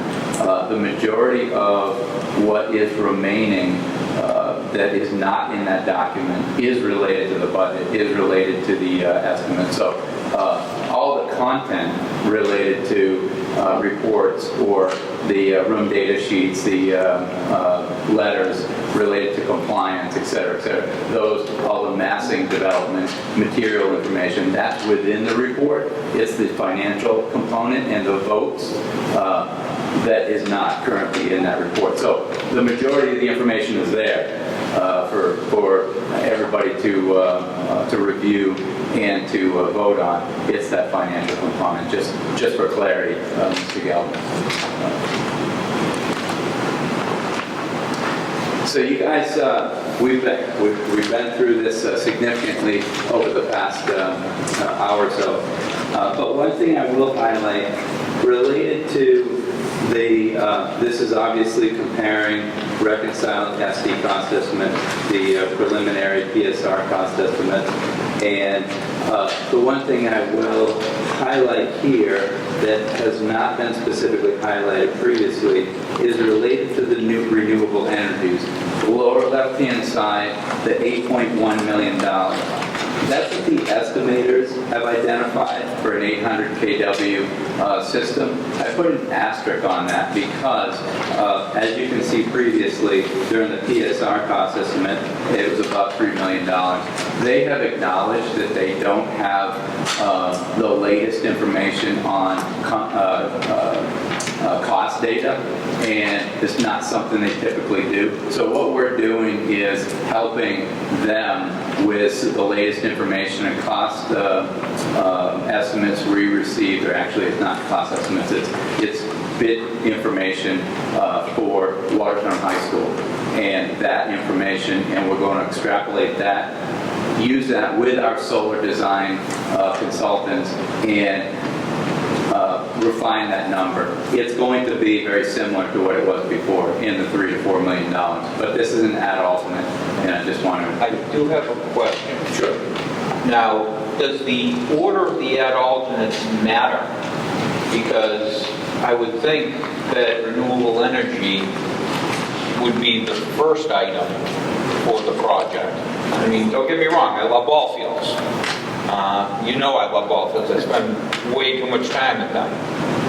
But at the same time, the value of that renewable energy, does it matter what order? Ultimately, it will. When we get to the construction document phase, it will, because you will have to, as a district, approve them in order. So at that point, that would be the point where we have to identify how they fall into place. Yeah, at this point, it doesn't. It doesn't at all. Yep. So, Justin? yeah, renewable energy question. So during, I caught the jump there to 8 million skimming through the document myself, and it looked like 850 kilowatts of energy storage, battery storage was included in that as well, which was almost half the cost there. Was that not included in the 3 million? It was. It was? Yeah, it was. All right. So it was. It's just with the estimators and the such a specialty of information with the PVs, they're not accustomed to, whether it's PM&Z or AM Fogarty, accustomed to estimating that. So we usually go through actual bid information and also our solar design consultants that have the information that they see all the time and can identify a reasonable cost for the size of the system. And would that include any eligible, we're not a tax-paying entity, but I think municipalities are now eligible for a 15% tax credit, whatever, upfront relief on solar and storage projects. Would that be included in the estimate as well, or? I don't know the answer to that specifically because what federal law, things like that. Yeah, that's all as you know is evolving in what's available for rebates and other information. They do go through that process and are in tune with what's available, what's not available. They would know much more and would help us when we get to the stage in which it's in part of the project. What's ironic too is that some of those rebate programs require you to have the battery storage in order to receive the reimbursement, so it's a little bit of a feedback loop. Yeah. Can those be broken out at the same time? So can you separate, the PV panels in the system and then have a second option underneath that for storage? And I understand it may affect rebates. I'm actually wondering if the utility can handle, if we get an 850 kilowatt system. If it can handle it coming back. Because we're not using it here directly, we're sending it to them, right? Yeah, and that's an analysis that needs to be done as part of the process. You're still going to be sending it to them if batteries are full. Well, but you'll fill your batteries in balance over time. So Yeah, but you're not using the building at night, so you fill them, and now you're going to be shooting all that juice back to them anyways. So the battery storage requirement is based on the size of the system. So once you get over a certain threshold of system size, it's required to include battery storage. So and we're over, the 850 is over the threshold. So that's what that is. Just a note, you'll notice that this slide in particular is not in the package. We pulled it because we had an error in the slide at the very last minute, and so we'll send you guys the entire slide deck so you have it. Tomorrow we'll send it tomorrow morning so you have it. We saw it. It was hot off the presses, and so we decided to just pull this and just have it digitally here. So that's why you don't have it in your package, but you'll get it electronically. Any questions? More questions on this topic? Yeah. Just real quick, George had mentioned the base repair option. Is that part of your presentation, or will we get a slide on that? You bet you will. Only because we need that for the video too. Right. If it's in your presentation, then you just get it to us tomorrow or something. Base repair. Okay. So here you can see the variation. If on the right-hand side, the PSR cost estimate at $56.79 million, 100% district dollars. Then on the left-hand side, you can see the updated cost estimate, $60.4 million. Yep. Could you please have whoever's speaking reference the title of the document that they're referring to and page numbers as they go? Okay. This is just in the presentation. It's in the presentation only. I just sent you, Chris, I just sent you a picture. I didn't know if you moved on. I didn't know what that was. No, I got you, but So what you see here is the base repair and cost for the schematic design increase, which is similar to the cost increase, construction cost increase between BSR and SD. And you can see that the value, 100% district dollars, is about $60.4 million. Now, as alluded to earlier, keep in mind, as we've talked about many times in the past, this is a code upgrade to the building. This has no educational improvements. This does not address the undersized classrooms. This does not address the fact that the building as an educational facility is 50 plus years old. It does not address, there's no insulation in the exterior walls in the building envelope. It does not meet the energy code. It does not address the egress requirements for stair, or the width of the corridors. There are many items that we've talked about in the past that it does not represent the 21st educational century educational facility that is in the new building. There are many other things, obviously, that it does not identify, but it was to be $60.4 million roughly, and we're assuming that it's a 36-month period. If that extends out 4 years, 5 years, 6 years, that cost is going to increase because of the construction cost value and also the fact that it's additional phasing as you move through the process. Does that take into consideration the fact that you're going to have to do something with pupils, portables, house them somewhere? You can't teach while all that's going on. And I know just when it had a simple wing put on it, my niece was going there at the time, and it affected her education. Yeah, it does include some related phasing costs, but that's a 3-year period. That's the duration, because he had to identify some duration for the cost in related to the base repair. Yeah. So does that? That's my That's your question. that's true. Sorry, George. It's all right. Hey, we're thinking alike. Geez, that is scary. Hey, that might be the second time in 20 years.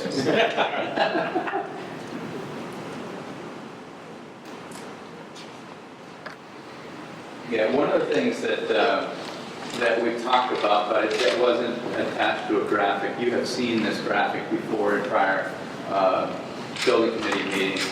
But as Mike was talking about, the variation between the reimbursement funding limit, you can see in the green horizontal line, relatively horizontal line, moving across the timeline. This is the MSBA's document. You can go to the MSBA website, take a look at it. It's interactive.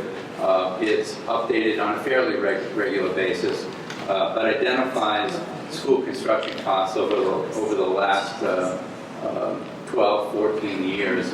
It will identify the projects as well. That's right. Those dots, crosses, boxes in different colors are individual projects. And if you take a look at the extrapolated document, you can see in the right-hand side the crosses and the bars and boxes related to a specific project. So as you can see in this particular diagram, there are 12 projects identified here, some in schematic design, some at PSR stage moving into schematic design. And so the relative cost per square foot based on the actual project and the bidding time frame, you can see that Whitman is in the middle to lower cost per square foot range relative to their peer projects within the Commonwealth. That just gives you an overall perspective on where we're coming in with this project related to others that are in the MSBA pipeline. And it should be in your packet in the back of the document. Any questions related to those two slides? Okay. We're going to give a really quick overview, and we can stop. I'm going to turn it over to Julie in just a second. Really quick design update. She's going to go through, as I mentioned, quickly, but if you guys have any questions whatsoever, please feel free to stop and we can answer any questions. We've included the site plan and the floor plans in tonight's presentation, but those were mainly for reference, so as anyone might have been going through this. Can you use the microphone? I can't even hear you. So as anyone was going through the schematic design report, if they hadn't come across anything or had questions specifically related to the cost estimates, we would have these for reference. So the site plan in particular has not changed from anything that you would have seen in previous presentations. And then the floor plans, as we've mentioned, are continuously refining themselves, and so those have remained essentially in the same, but we've additionally, continued to detail and provide more detail within each of those spaces. Last time we spoke, we had talked about how the building was inherently oversized, just given the phase that we're at. We have gone through and been able to trim some of that additional square footage, primarily through the circulation. So we had oversized corridors. It's typical when we're in this stage to sort of fatten those up a little bit, just to have that reserve when you get to refining the gross square footage. So we have been able to bring the building down by about 1,900 square feet so that it's much closer to the 138,605 gross square footage that was targeted and was also estimated off of. And so we've primarily been able to do that through the circulation routes and not having to sacrifice any educational program. So I won't spend a lot of time on the floor plans, but those are included in your packet. We have all of the programs fleshed out within the building at this point. None of that has moved at all. But what we did want to discuss tonight was the gymnasium. This was a comment that had been brought up in the previous building committee meeting about how the space summary that the MSBA, their guidelines, identifies the gymnasium as 6,000 square feet. And so the concept that's shown on the left identifies a gym at 6,000 square feet. You can see that with that size and dimensions, it includes a high school-sized basketball court, but as a result, the bleachers would be impeding the court, so you would naturally only be able to pull out one row of bleachers, perhaps without that being an inhibitance. Alternatively, the committee gave us the directive to investigate how we could maintain a 6,800 square foot gymnasium without increasing the overall gross square footage. So we do feel like we were able to achieve that with our reductions in the corridor spaces. So ultimately, the grossing factor reduced from 1.5 to 1.49. So that was something on our end to be more efficient in our design. But what we would like to propose is that kind of an additional layer of that is this design opportunity to open the gymnasium up to the surrounding corridor and lobby space, just to be able to provide additional areas for spectators who maybe don't want to be within the gymnasium, but could be on the outskirts of it looking in, so that there is kind of this ability to increase the space of the gymnasium without actually increasing the gross square footage per the standards of the space summary. And so we have some imagery of that in 3D. This would be what we're calling the closed concept at 6,000 square feet. So this is accepting that the gymnasium should be what the MSBA has elected in their guidelines. And this kind of correlates to the cost estimate conversation from tonight. Whereas if the committee determined that they did want to start to cut some program, this might be something that you could take advantage of. However, you can see the bleachers on the left are on the court. Alternatively, this would be what we are currently carrying in the building design. And this was estimated, or this arrangement was part of the estimated design. So we did move forward with the 6,800 at least for the cost estimate aspect. But you can see the difference in the wall moving out there. And then what we're calling the open concept, so then building upon that, where now we have the opportunity to open up the adjacent corridor a little bit. So just from a functional standpoint now, the locker rooms and the PE instructor offices would have direct access to the gymnasium. The storage room would have direct access. And then opportunities to utilize that lobby space in between the multi-purpose wellness room and the gymnasium, which could be advantageous during tournaments or weekend activities.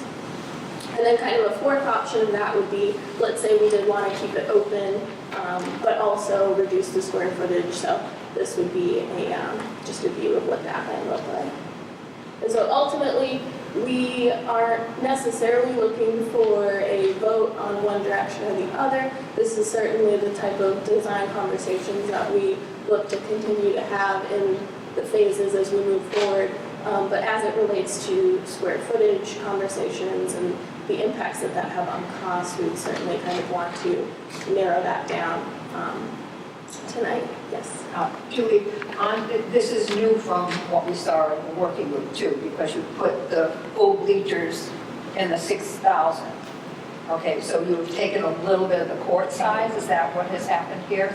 So at least what we were showing in the working group, we actually just didn't have the bleachers shown at all in the rendering, but we would plan on including them in the project unless we were, instructed not to include them. But they wouldn't be able to be, you're right, if there was a basketball game happening, you wouldn't necessarily pull all of the bleachers out. If I'm interpreting that. Oh, okay, so you would have the same number of bleachers for like a school activity, but if you had a basketball game, you wouldn't be able to pull those out because this, looking at this, they're on the court. That's right. Okay. If I just want to add to that, what we're currently showing in the documents is the 6,800 square foot gym with the four bleachers. Yeah, and one of the discussions that we'll have later on in the design process is maybe that 4-tier bleacher turns into an 8-tier bleacher, keeps the square footage of the gym, but during assemblies, as an example, you could pull that out so you have more fixed seating within the gym with some loose chairs, or maybe have a larger capacity within the gym, only pull the bleachers out 3 or 4 rows during a game or during a basketball game or some. And that's with the 68 or with the 6? 68. Yes. 68. Either any one of these right now we're including as 6,800 square feet. Very good. So in the 6,800 square feet, that's what now we've looked at from the budgetary aspect and everything else, because you cheated, I guess you could say, on the hallways and everything else, so that's why that 6,800 feet happens. So if I look at this as a person who's lived in basketball for years, this automatically has a better flow when you have competitive games, because the next team, the next people are going to gather in the open spaces at 6,800 feet, and the games that are playing would be on the bleachers. If now I think about it from a social emotional piece as students, and you have events that are in the gym that the school children attend, need to go to, it would be a 5 to 8. if you're saying having a middle school dance, or you're saying you're having something there, if you're a student that needs a quieter space, if you're a student that just wants to hang with your friends in the corner, you're still part of it, because it's open, but you don't necessarily have to engage, because maybe that's not where you're at in your development. So, I mean, the 6,800 open concept, from what we talked about last time to now, I think would really satisfy the town, and I think would really satisfy the school. Could there be a provision where we have that open space? This, I know we're losing seating with the bleachers. With the FF&E, could we be including any chairs on rollers, so we could put out chairs, so there'd be seating in the open areas, yet there'd still be a way, people could be standing there on top and looking in, but you'd have seating for some folks there too. And it wouldn't be as bad, because I know we're losing, I forget how many seats, but it was substantial. Right, yeah, and that's. Or would that be something that would be 100% cost to the project, and maybe that's something for a fundraiser in the future, Brenda? So we could include chairs, when we get to that point in establishing FF&E, we could certainly include chairs. It would be reimbursable, et cetera. If we're going to be adding to a project, I think, Brandon gets parents involved, or they get some of the leagues involved, see if they want to fundraise for it. Go from there.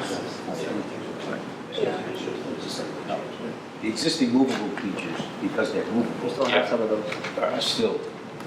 But it's a good point too, and this might have been what Beth was asking, was we are showing 4 rows of bleachers currently, but if the committee were to, instruct us to maybe do an 8 row of bleachers, we would want to carry that instead, kind of thing. And I think we mentioned in the last building committee meeting, the 4 rows holds about 160 spectators, if that puts it in perspective. And then additionally, there could be chairs provided for school assemblies. However, at this point, you still have an auditorium, correct? Right. They could do the school assemblies there. Right. Yeah, but one more thing. Yeah. And I also understand we have additional views just from that opposite corner. So the closed concept at 6,000, not much of a change, but that far wall would move, and that could bring you up to the 6,800. And then a version where, looking from that vantage point into the gymnasium, just having an open concept. We could also kind of do a hybrid where maybe we're carrying some overhead doors, so that you're not having one or the other. That's something we could talk about too. Of course, those would come with their own financial, their own cost associated with them, but that's something we could incorporate as well. And then with the wall pushed out.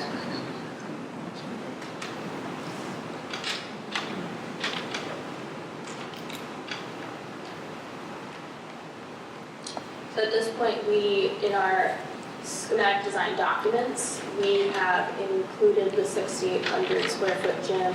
We've also included the open concept, at least for the purpose of this submission. But as I said, we can certainly continue to flesh that out and work on the details of the design in the next phase of the project. But of course, wanted to bring it to the committee if there was any feedback that should be shared tonight. Questions? So then that just brings us to our final portion of the presentation, which would be looking to have the approval to move forward with the schematic design report submission.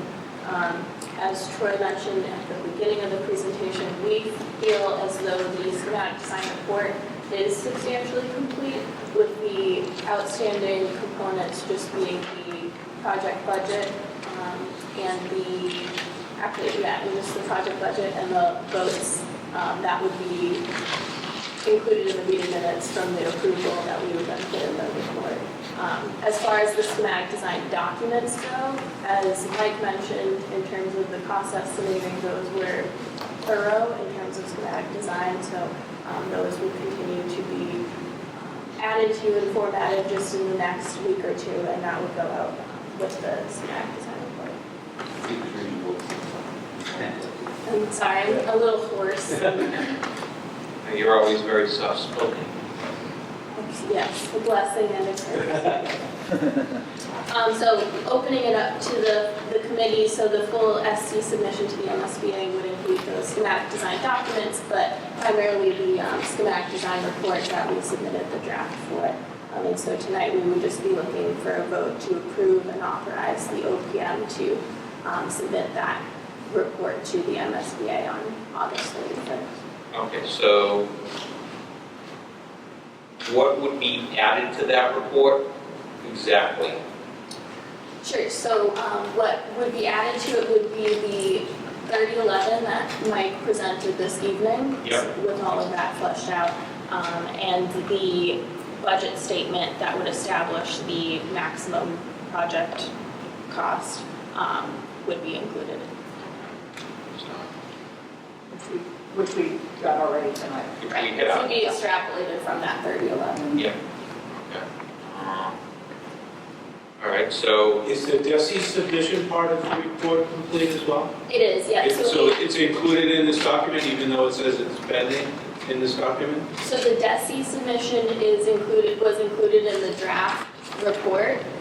What's pending was just the final letter from the OPM saying that we can submit to DESI as a result of this approval. Just the cover letter is the only thing that's missing? That's right. And then we included, if anyone wants an overview of what was involved in DESI, we have some additional slides just for backup if you'd like to see that submission. But we've been working with the superintendent and administration on, we're pulling together the documentation for that submission as well, which is included in and that's on the ed plan that the committee approved, the school committee approved. Yes, it's related to that, yep. Fred, I'd like to make a motion Okay. to approve the schematic design report to be submitted. Okay, I have a motion by Mrs. Stafford, Second that a motion. second by Mrs. Otina. Okay, any further discussion on this? Okay, roll call vote. Mr. Scriven? Yes. Okay, George? Yes. Brandon? Yes. Josh? Yes. Yes. Yes, Yes. Yes. Yes. Yes. Yes. Yes. Yes. Yes. Okay, unanimous. So we have a submission. Public Relations Subcommittee update. Elise, are you still there? I'm here. Oh, wow. Hopefully we're not making you more ill by having to hang out and wait and whatnot. Fred, if I can, while I'm pulling that up, just on the vote,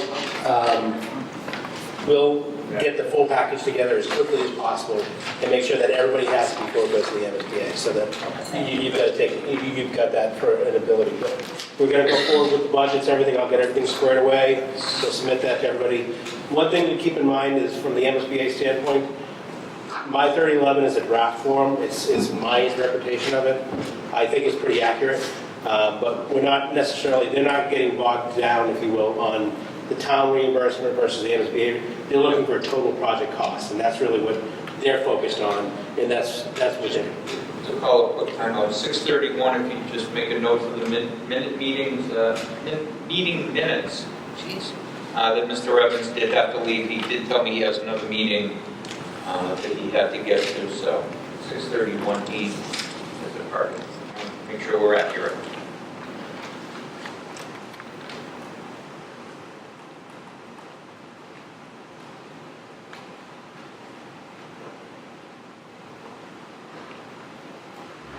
So with that, we have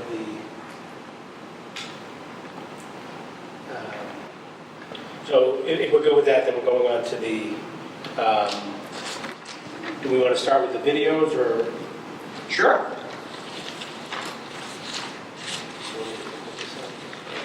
And while you're queuing that up, I do want to take the opportunity to thank Brandon and Mr. Galvin who did the videoing. Mr. Galvin, who did quite a bit in editing, and Rich, who lent us his voice. It was very nice. So Very it's nice a very collaborative effort on the part of 3 people, and I think on behalf of the committee, we want to say thank you very much. We very much appreciate everything that you've done. Thank you. So I've got the video here. Can we talk about the release first before, because I think it should make a little bit more sense before we look at them? It's up to you. I'm fine with that. Yes. He wants to talk about the release times and I understand dates. before we look at the videos, Colliers and AI3 came up with this schedule of releasing the videos. We had actually had the base repair version scheduled to go out first, but we held off on it because we didn't have the updated price. So thank you very much to Colliers and AI3 for coming up with this. We have 4 videos done as of right now. We actually released the existing conditions video on Friday. We can talk about that afterwards, and I think that's what we're going to look at right now. But I just wanted to say that we have 1 through 4 already edited and ready to go. We were just waiting on the pricing information for 2 of them to just make some edits, and Richie and I will need to get together real quick just to record over a few voiceovers. But other than that, I just wanted to get that before we went in. And that is in your pack. We'll make sure we get an updated package out to everybody tomorrow, but we actually did flip the Yeah, I saw that on deficiencies. there, right? Yeah.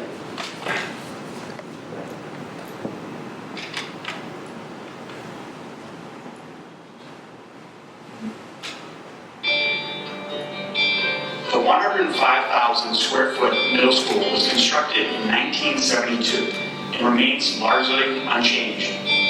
50 years ago, education followed a teacher-led instructional model, but has since evolved to better accommodate a diversity of learning types.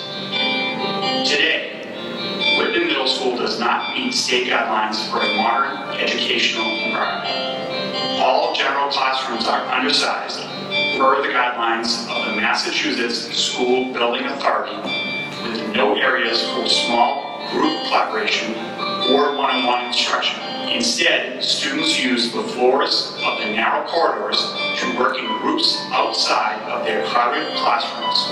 Rooms without safety equipment, functional sinks, and fume hoods are used for science due to a lack of lab space available, leaving no opportunities for hands-on instruction, and therefore not meeting the criteria of the curriculum framework.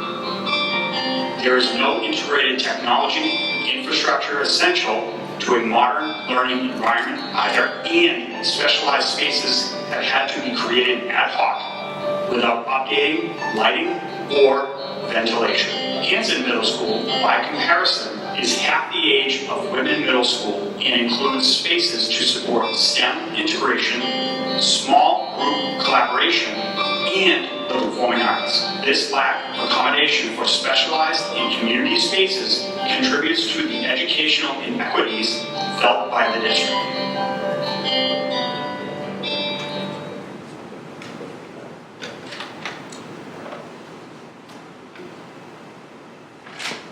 Comments? Other than it's great. Thank you. That was posted on social media on Friday. I do want to thank Lisa for her efforts, social media, updating the webpage. Very, very much appreciate, even though it's part of the contract and you're supposed to do it, we very much appreciate everything that you do and all the time and efforts. And let me, while I'm on the thank you tour, Julie has written the scripts for these videos. She's done a tremendous job, and I just want to say thank you. Very, very much appreciated. Everybody really pitching in and helping, you know, that's what makes light work of a lot of things. So thanks to everyone. Just maybe one comment on that as far as the dollars that we've been talking about. That $60 million option that we were talking about earlier doesn't address any of those deficiencies, right?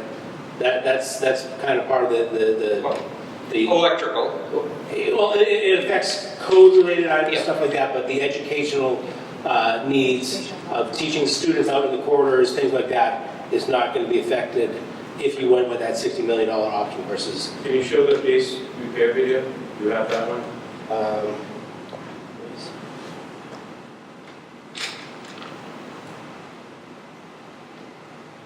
The one on the right.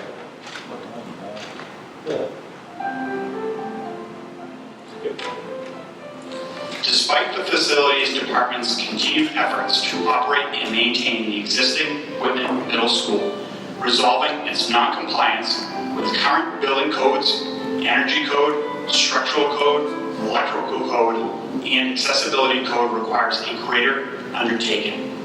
The state building code did not exist when the middle school was originally constructed in 1972 and evolved significantly since. The existing building does not meet Massachusetts state building codes for life safety. It lacks the required fire separations, necessary egress requirements, and electrical panels are inappropriately placed within the learning areas accessible to students. It does not meet state building code for the interior environment either, including classrooms without natural light, ventilation, or air conditioning. The building does not meet current energy code, lacking insulation within the roof and walls. This causes condensation buildup and often leads to a moist feeling and smelly interior environment. The building does not meet the standards of the Americans with Disabilities Act and includes protruding objects, inaccessible exit pathways, non-ADA plumbing and toilet fixtures, and non-compliant doorways. As of the January 2023 estimates, it would cost the town of Whitman $56.8 million just to bring the existing building up to code. This does not provide any additional or new educational space and does not modernize any existing educational space. It does not provide new instructional technology, needed programs, expanded community resources, or many of the educational and community benefits inherent in a viable solution. A new building will be designed to meet or exceed current building codes, energy codes, and be universally accessible. So we were going to release this video first, but we held off because now we have the updated pricing. We thought it was important that we got that.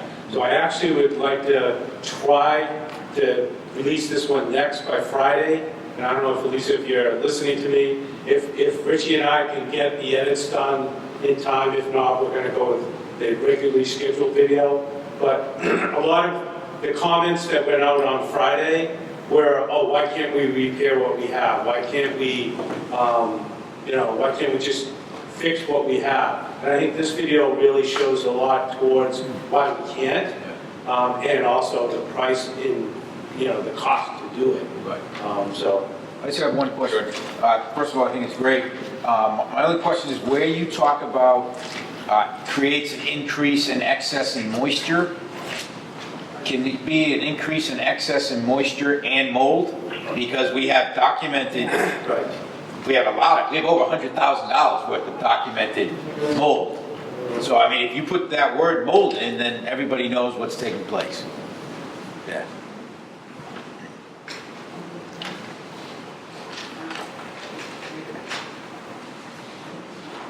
There is some insulation in parts of the roof, it's just wet and makes it more moldy.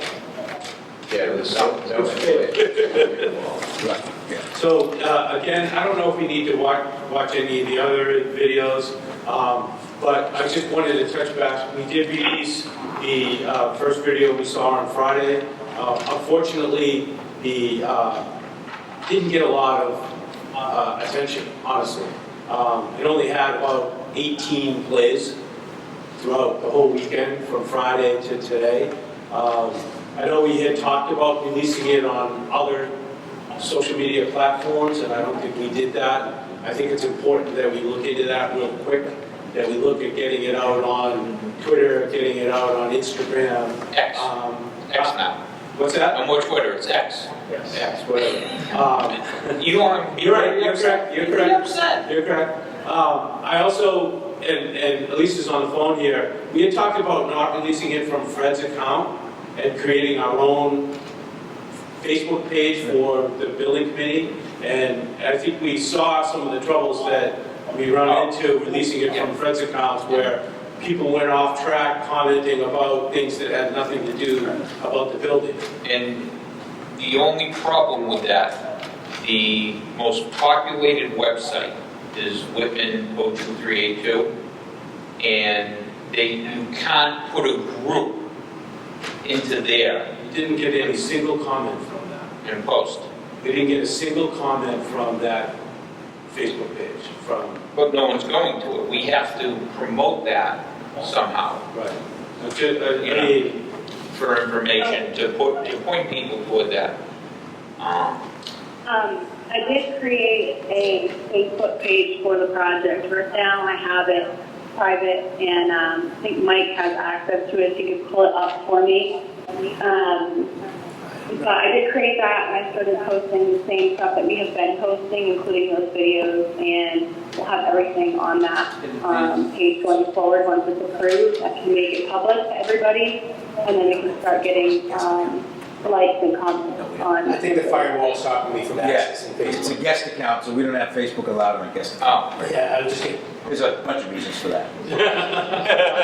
you don't want the students. What I can do, if Facebook will not work right now, is I can make it public and send out a link to the committee. That way you can all view it on your own personal time, and then we can connect. And once I get the approval, I can make it live for everybody. Okay. And Elizabeth, did you have something? If you can just come to the podium, name and address, and real quick, so that way they were all compliant. So I'm Elizabeth Dagnall. I live at 316 School Street, and I have been spearheading a grassroots effort to engage community members and voters in support of this building project. We put together a Facebook page and launched it Friday in time with your video launch, which we loved, appreciated. Our Facebook group has 30 views of that video, and we got some great feedback.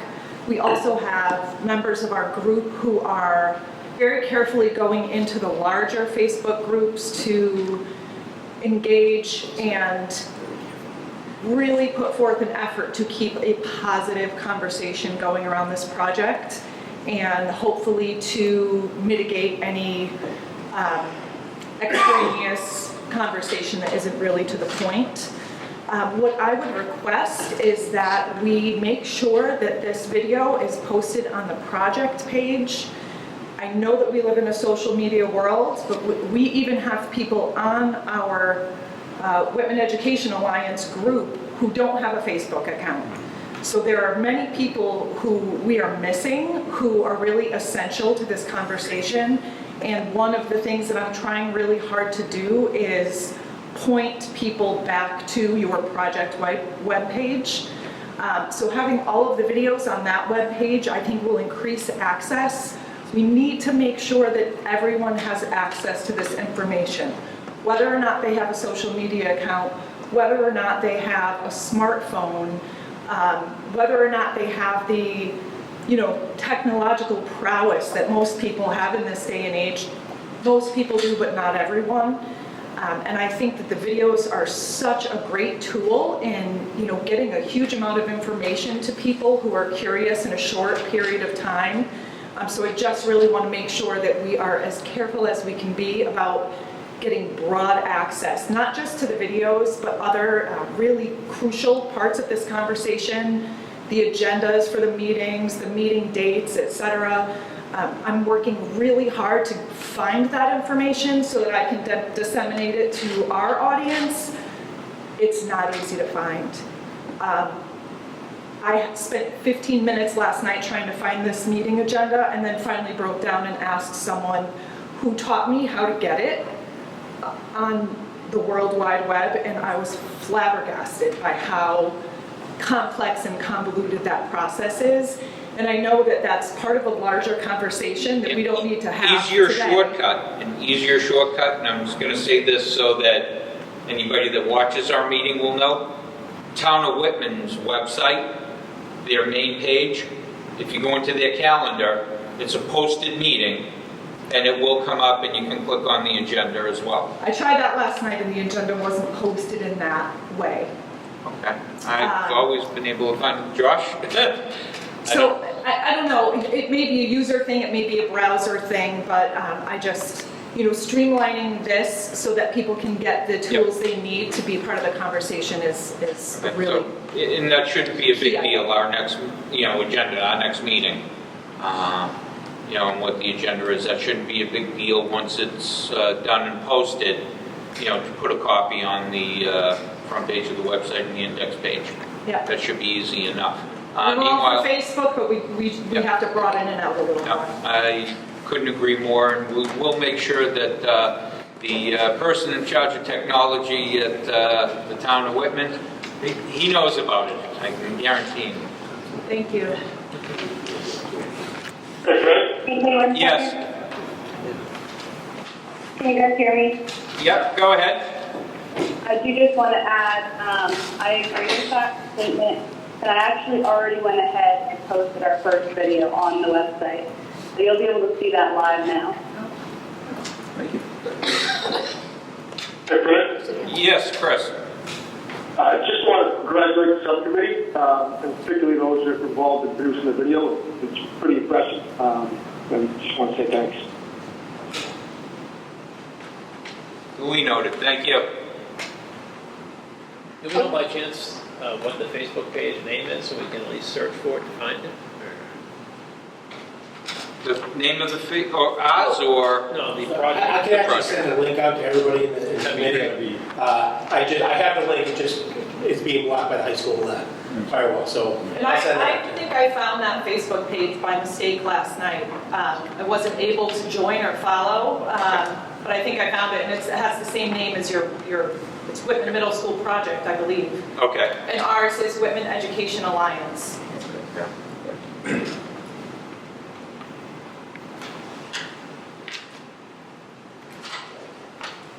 I can definitely do that. I asked the list. The 105,000. We're watching it. No, that was the same one, actually. So is there a link on the Whitman Middle School Project website that has the videos, Alyssa? Not yet. Not yet. Sorry, I didn't hear that well. She was asking if the videos were posted on our website, on Yeah, w.org. so video one is up and live on the website. You just put that on, okay. And the rest of them will, So if I go to the website, scroll down, click here to learn about the school, and there's video one. I'd almost rather see if we put a header on there, make it easier to find, informational videos. Can you scroll back up to that, the video? To the video itself? Yeah. A little higher? A little higher? No, the other way, I'm sorry. Go down the bottom. On Vimeo? Why is it on Vimeo, Elisa? Did you put it on Vimeo? She's going to explain that. Elisa, Yeah. did you put it on Vimeo, so you downloaded it from me and put it on Vimeo? That was easier for you? So in order to upload on our website, I was not able to use your link. So yeah, I did have to download it and then upload it via Vimeo. Okay. I just want to make sure it's the correct version. Okay.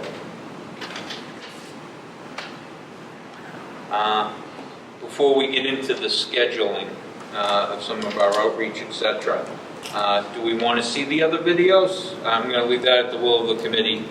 We've been going a couple hours. I can send links out to everybody. Yes. Okay. That link right there, so they can get all four. Okay. So everyone watch your email, just send it to the whole committee, and everyone will have that. Any other constructive criticism on our postings, website? I think that if we have video as a category, I think that's easier for people to find, as far as that goes. One request that Can you come up and, just so everyone can hear? Yes. One request I've also had, I don't think it's possible for the videos, but for any other information that we're disseminating widely to engage, especially the school families, if we could have translations, maybe to the second most used language in the district, so that non-English speaking families or any other families can have access to the same information. We need about, what, 200 or so flyers? Right, depending on the language. Yeah, we have 14 spoken languages in Whitman Hanson. However, Portuguese and Spanish are our two greatest numbers. Thank you. Is that something AI3 is able to do? We did previously include English, Spanish, and Portuguese on our informational flyers. I wouldn't be as familiar with captioning the videos, but No. Okay. That's getting into a whole other realm that I don't know we're capable of. Right. But at least on, as we plan on having our public outreach and having flyers, some of our events that people are going to be attending with flyers, to have the different versions available. We also, when we announce community forum or announce whatever it is, just as an informational perspective, we have now what's called School Status as our communication outreach tool, and it goes to the top 2 languages of the 2 people in the household, whoever that is. So now if it's Jakarta, if it's, whatever it is, it'll go to that also. So that'll helpful. That's new this year. Okay. So thank you. That's a valid idea. So we want to make sure everyone is informed. Anything else? Okay. If we could go over the schedule for the outreach and what we have for events and who's going to what events, that would be great. And also, I did mention to Mr. Carroll, I did run into the senior center director, and she is all for having an outreach at the senior center. She can put it in her newsletter. That would happen, she would need it by the end of August to put it in September's newsletter, to do it in October or the beginning of October. That may be very timely before special town meeting, to be able to educate everybody, on the project itself. So we just need somebody to reach out to them and put that together and whatnot. I don't know if that would be AI3 or Collier's to reach out to the senior center to, put the, at least the content of a public outreach meeting, put the content there and do the schedule with Troy so that we can have a meeting there.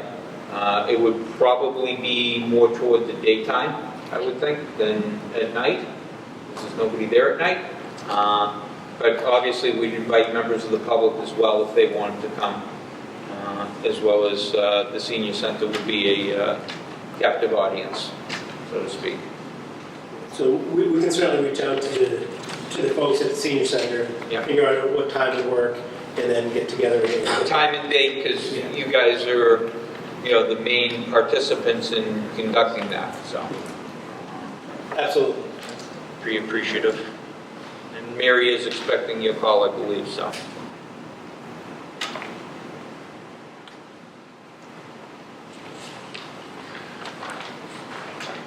Right. We have coming up some school openings and some school activities. George and Jeff, I believe, were doing some. Brandon, I know, has volunteered for some. So we have orientation that Brandon's going to talk to you folks about next Thursday. The following Tuesday, which is the 29th, will be the elementary school open house like we did last year. So there'll be a visible presence there. I know Brandon will do one, I'll do another one. I think you guys were there, Jeff, whoever that is. I think Beth said originally she might attend that. So there'll be a presence at those. John's going to call them too. Yeah, I'm going to be there. Yep, okay, great. And then I know that somewhere around September 13th, don't quote me on the date right now, is the actual open house for grades 6, 7, and 8 at the Whitman Middle School. I don't have my calendar up, but it's usually the week of the 11th. And I know Brandon was doing the PAC meeting at Conley Yeah, and Duval. and Duval. Yep. Okay, you got the date for Duval? Perfect. I actually just emailed again to follow up, yeah. Okay. What materials are you going to require, from our wonderful graphic art I know we people? talked about flyers or whatever, I mean, Yeah, we whatever. do have a draft flyer that Perfect. we review with the QR Yeah, whenever we yeah, awesome. So, Throw out 1013, which is homecoming. You can have a booth for your group, the Alliance at homecoming. That Thank might- you. I mean, you're gonna have a lot of people there from both towns, but it's a great information. There'll be multiple booths. So Thank you. we'll set that up. 10:13, you said? Yes, Friday night, 1013. Hey, Fred, yes, is there or will it be a document with these events and their dates? I didn't fully hear you, Chris, I'm sorry. I just said, is there or will there be a document that lists all these events and their dates? There will be a loose document, yes. We have a document here that doesn't identify everything, but we should put something together, as well as the roster of who's going where, because anyone from the committee is welcome to go to any of these as well, to try and pitch in and help out if they, have the time permitting. So that should be something that we will get to people over the next week. Okay, thank you, that would be helpful. Julie?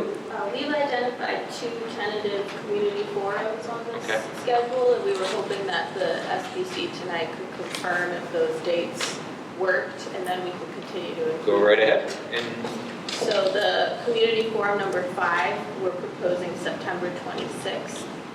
And community forum number 6, we're proposing October 17th.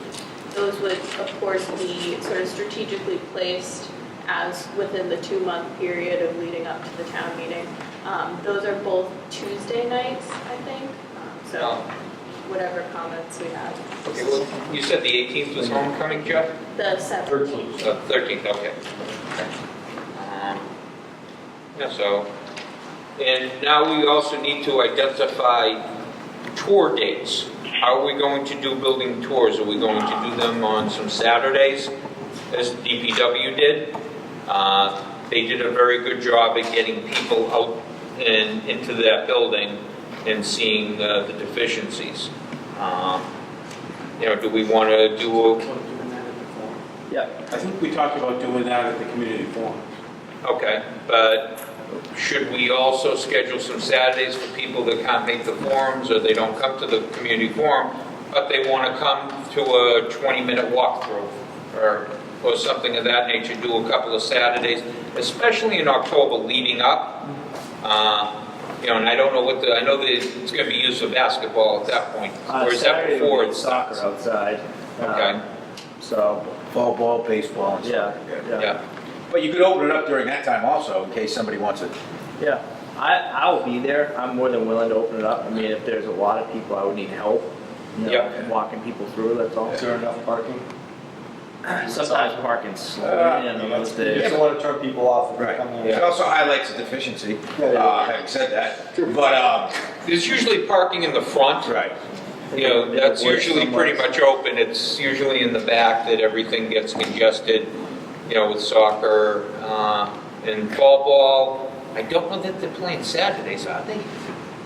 I don't think so. Traditionally, they're- I'm trying to remember the schedule. I got the schedule. There'll be opportunities if you need help, just let me know. But I think that we should definitely do that, at least in October, 2 or 3 weeks. Yeah. To have people come out and take a look. Sure. Just welcome them. Maybe they don't have kids and they want to come, and see. I would also say that if we're talking about community outreach, you're also, traditionally basketball still has their tryouts at the school, even though they practice at other places that are for pay.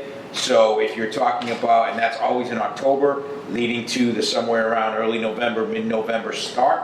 So if you have the presentations like the 6800 open floor concept area that people can look at when they sign up and when they do those things, I do believe that'll go a long way. So if we can get those dates out when the towns always reach out for the, That's a really good idea, and tell me if we piggyback this way, it may be stupid, I don't know. What about getting some of the renderings on easels and placing them? yeah. You know, Leaving them there, yeah. And then when we hit special town meeting, then we can take them and we can actually line them up around the lobby, etc., for people to look at. Pains me to say this, Fred, that's a good idea. And it's the second time today we've been on the same, Third time in 20 years. Wow. Play the That'll end. Play the lot. Yeah. So, Mary Beth, can I ask you, can we use the electronic sign in front of town hall to publicize these things? Because that catches people going through. I can't promote but a vote, but informational, Information. public outreach. But did you have DPW open houses publicized on the electronic? So you're just saying that there's an open house, you're not saying, oh, yes. right, that's what we can't do. That's what we can't do. We can't use our resources to promote. I can check. Yeah. Yeah, you just couldn't do it for you. We just, Yeah, but you can do it for anyone. I think it's a good purpose. I mean, that's a good point. It's a good purpose because we want everyone informed so that they can make an informed decision. Right.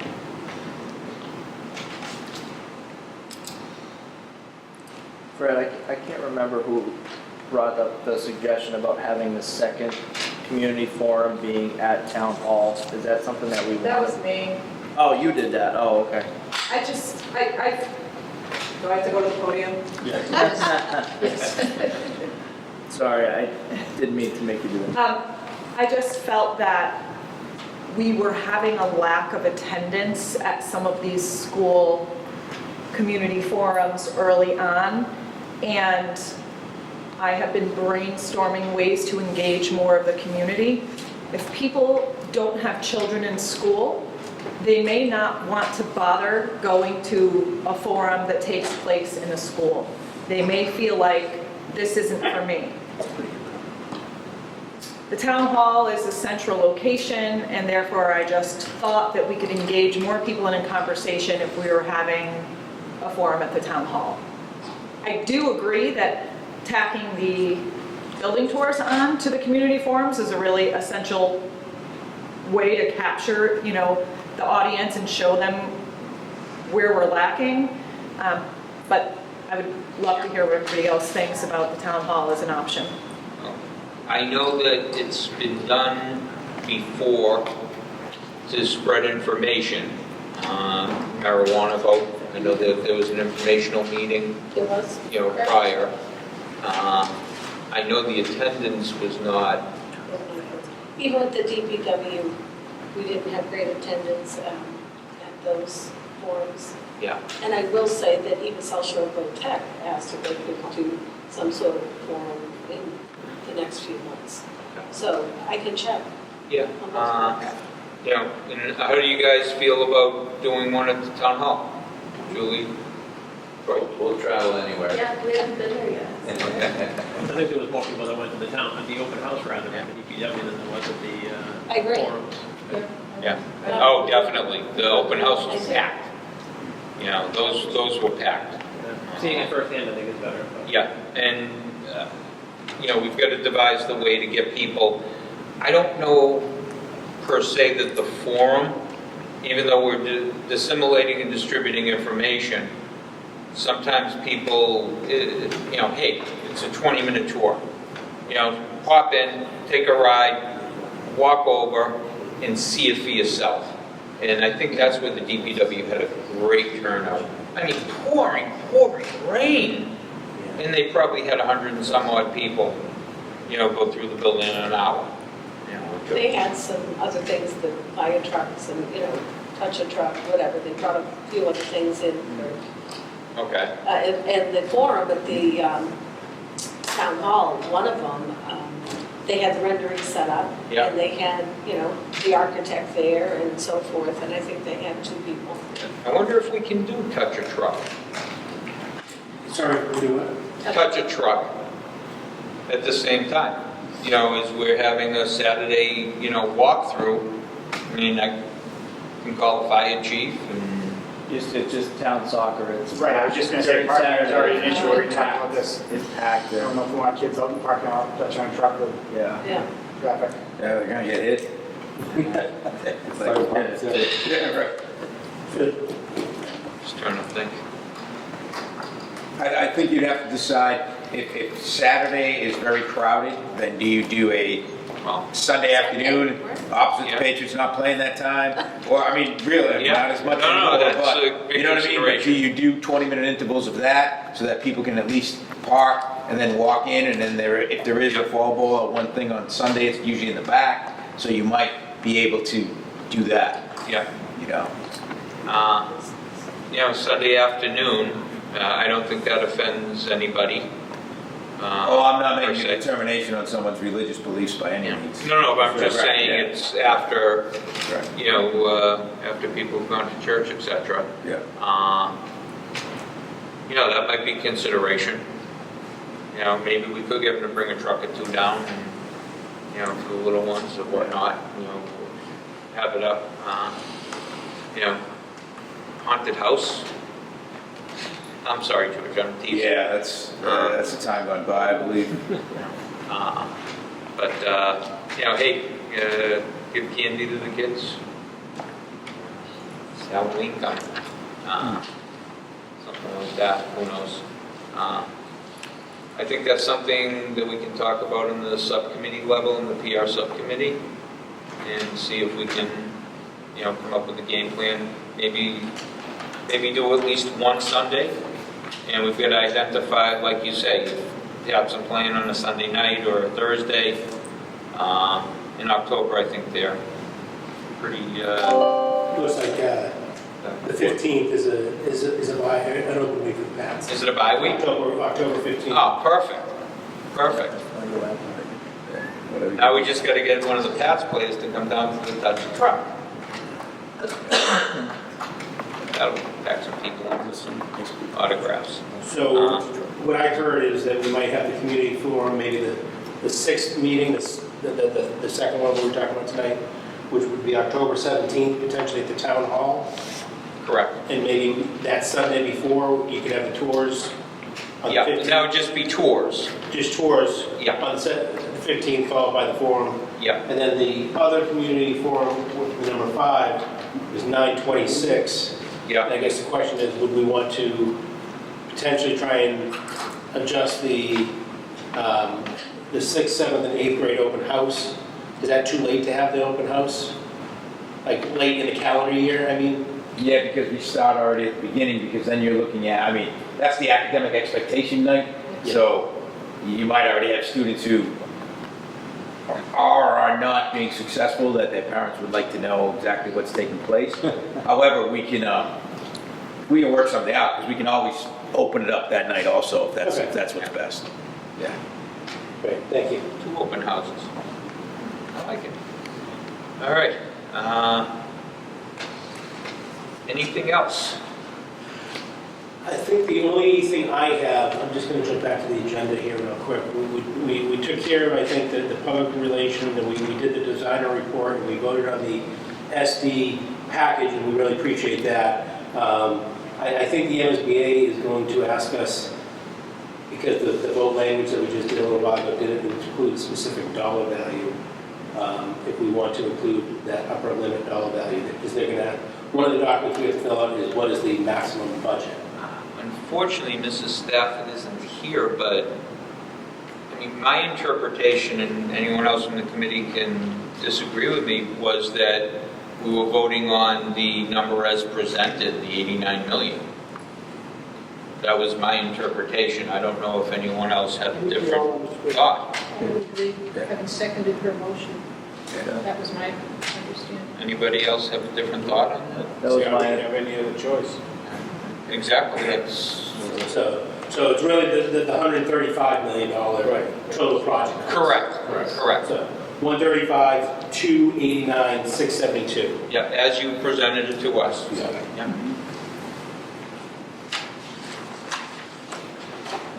All right, when do you folks need us to meet again?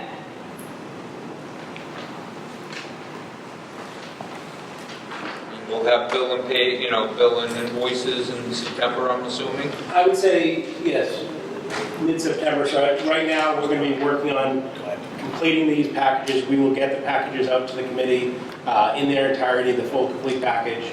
But it's basically what you have tonight, plus the financial information. We have to provide the MSBA with all the meeting minutes from the previous meetings and stuff like that. But that's all stuff that you've had available to you in the past, and it's actually, a lot of it, we're actually downloading it from websites to make sure we have the final, because we have all the draft meetings minutes, but we want the final meeting minutes. So we're pulling those together. And I think the only thing I'll say is, part of the MSBA submission, they asked us for a couple of these votes to be certified meeting minutes. So we'll get the last meeting's minutes and this meeting's minutes to you early, so that we can have those ready to go to be approved at the next meeting. Okay. And then we'll have those certified at that point. What is your pleasure for September 12th, 19th? The 5th is right after Labor Day. I don't know how people are for that.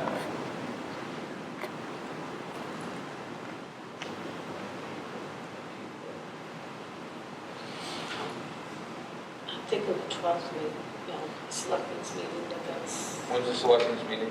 I'm thinking, we haven't said that. Okay. I'm thinking maybe the 12th, because the one before that is, So the 19th would be better. I would think right now, but they haven't said it All yet. right.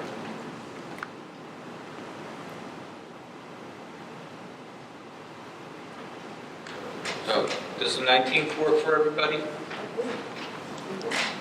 So you'll send out an invite to the committee? I can send out a meeting reminder for everybody, but I think the Zoom link ultimately comes from...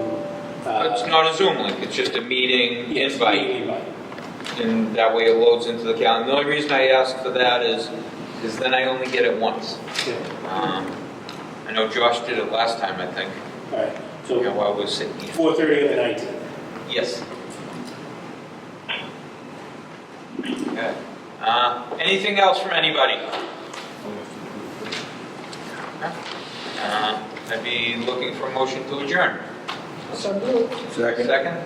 Okay, so Roll call. Ms. Otina and Brandon on the second. We have to do the vote. Bill and Pay, yeah, you have to do. We already did it. Yeah, we did this first Already thing, did it. very first thing. Yeah, we took it out of order.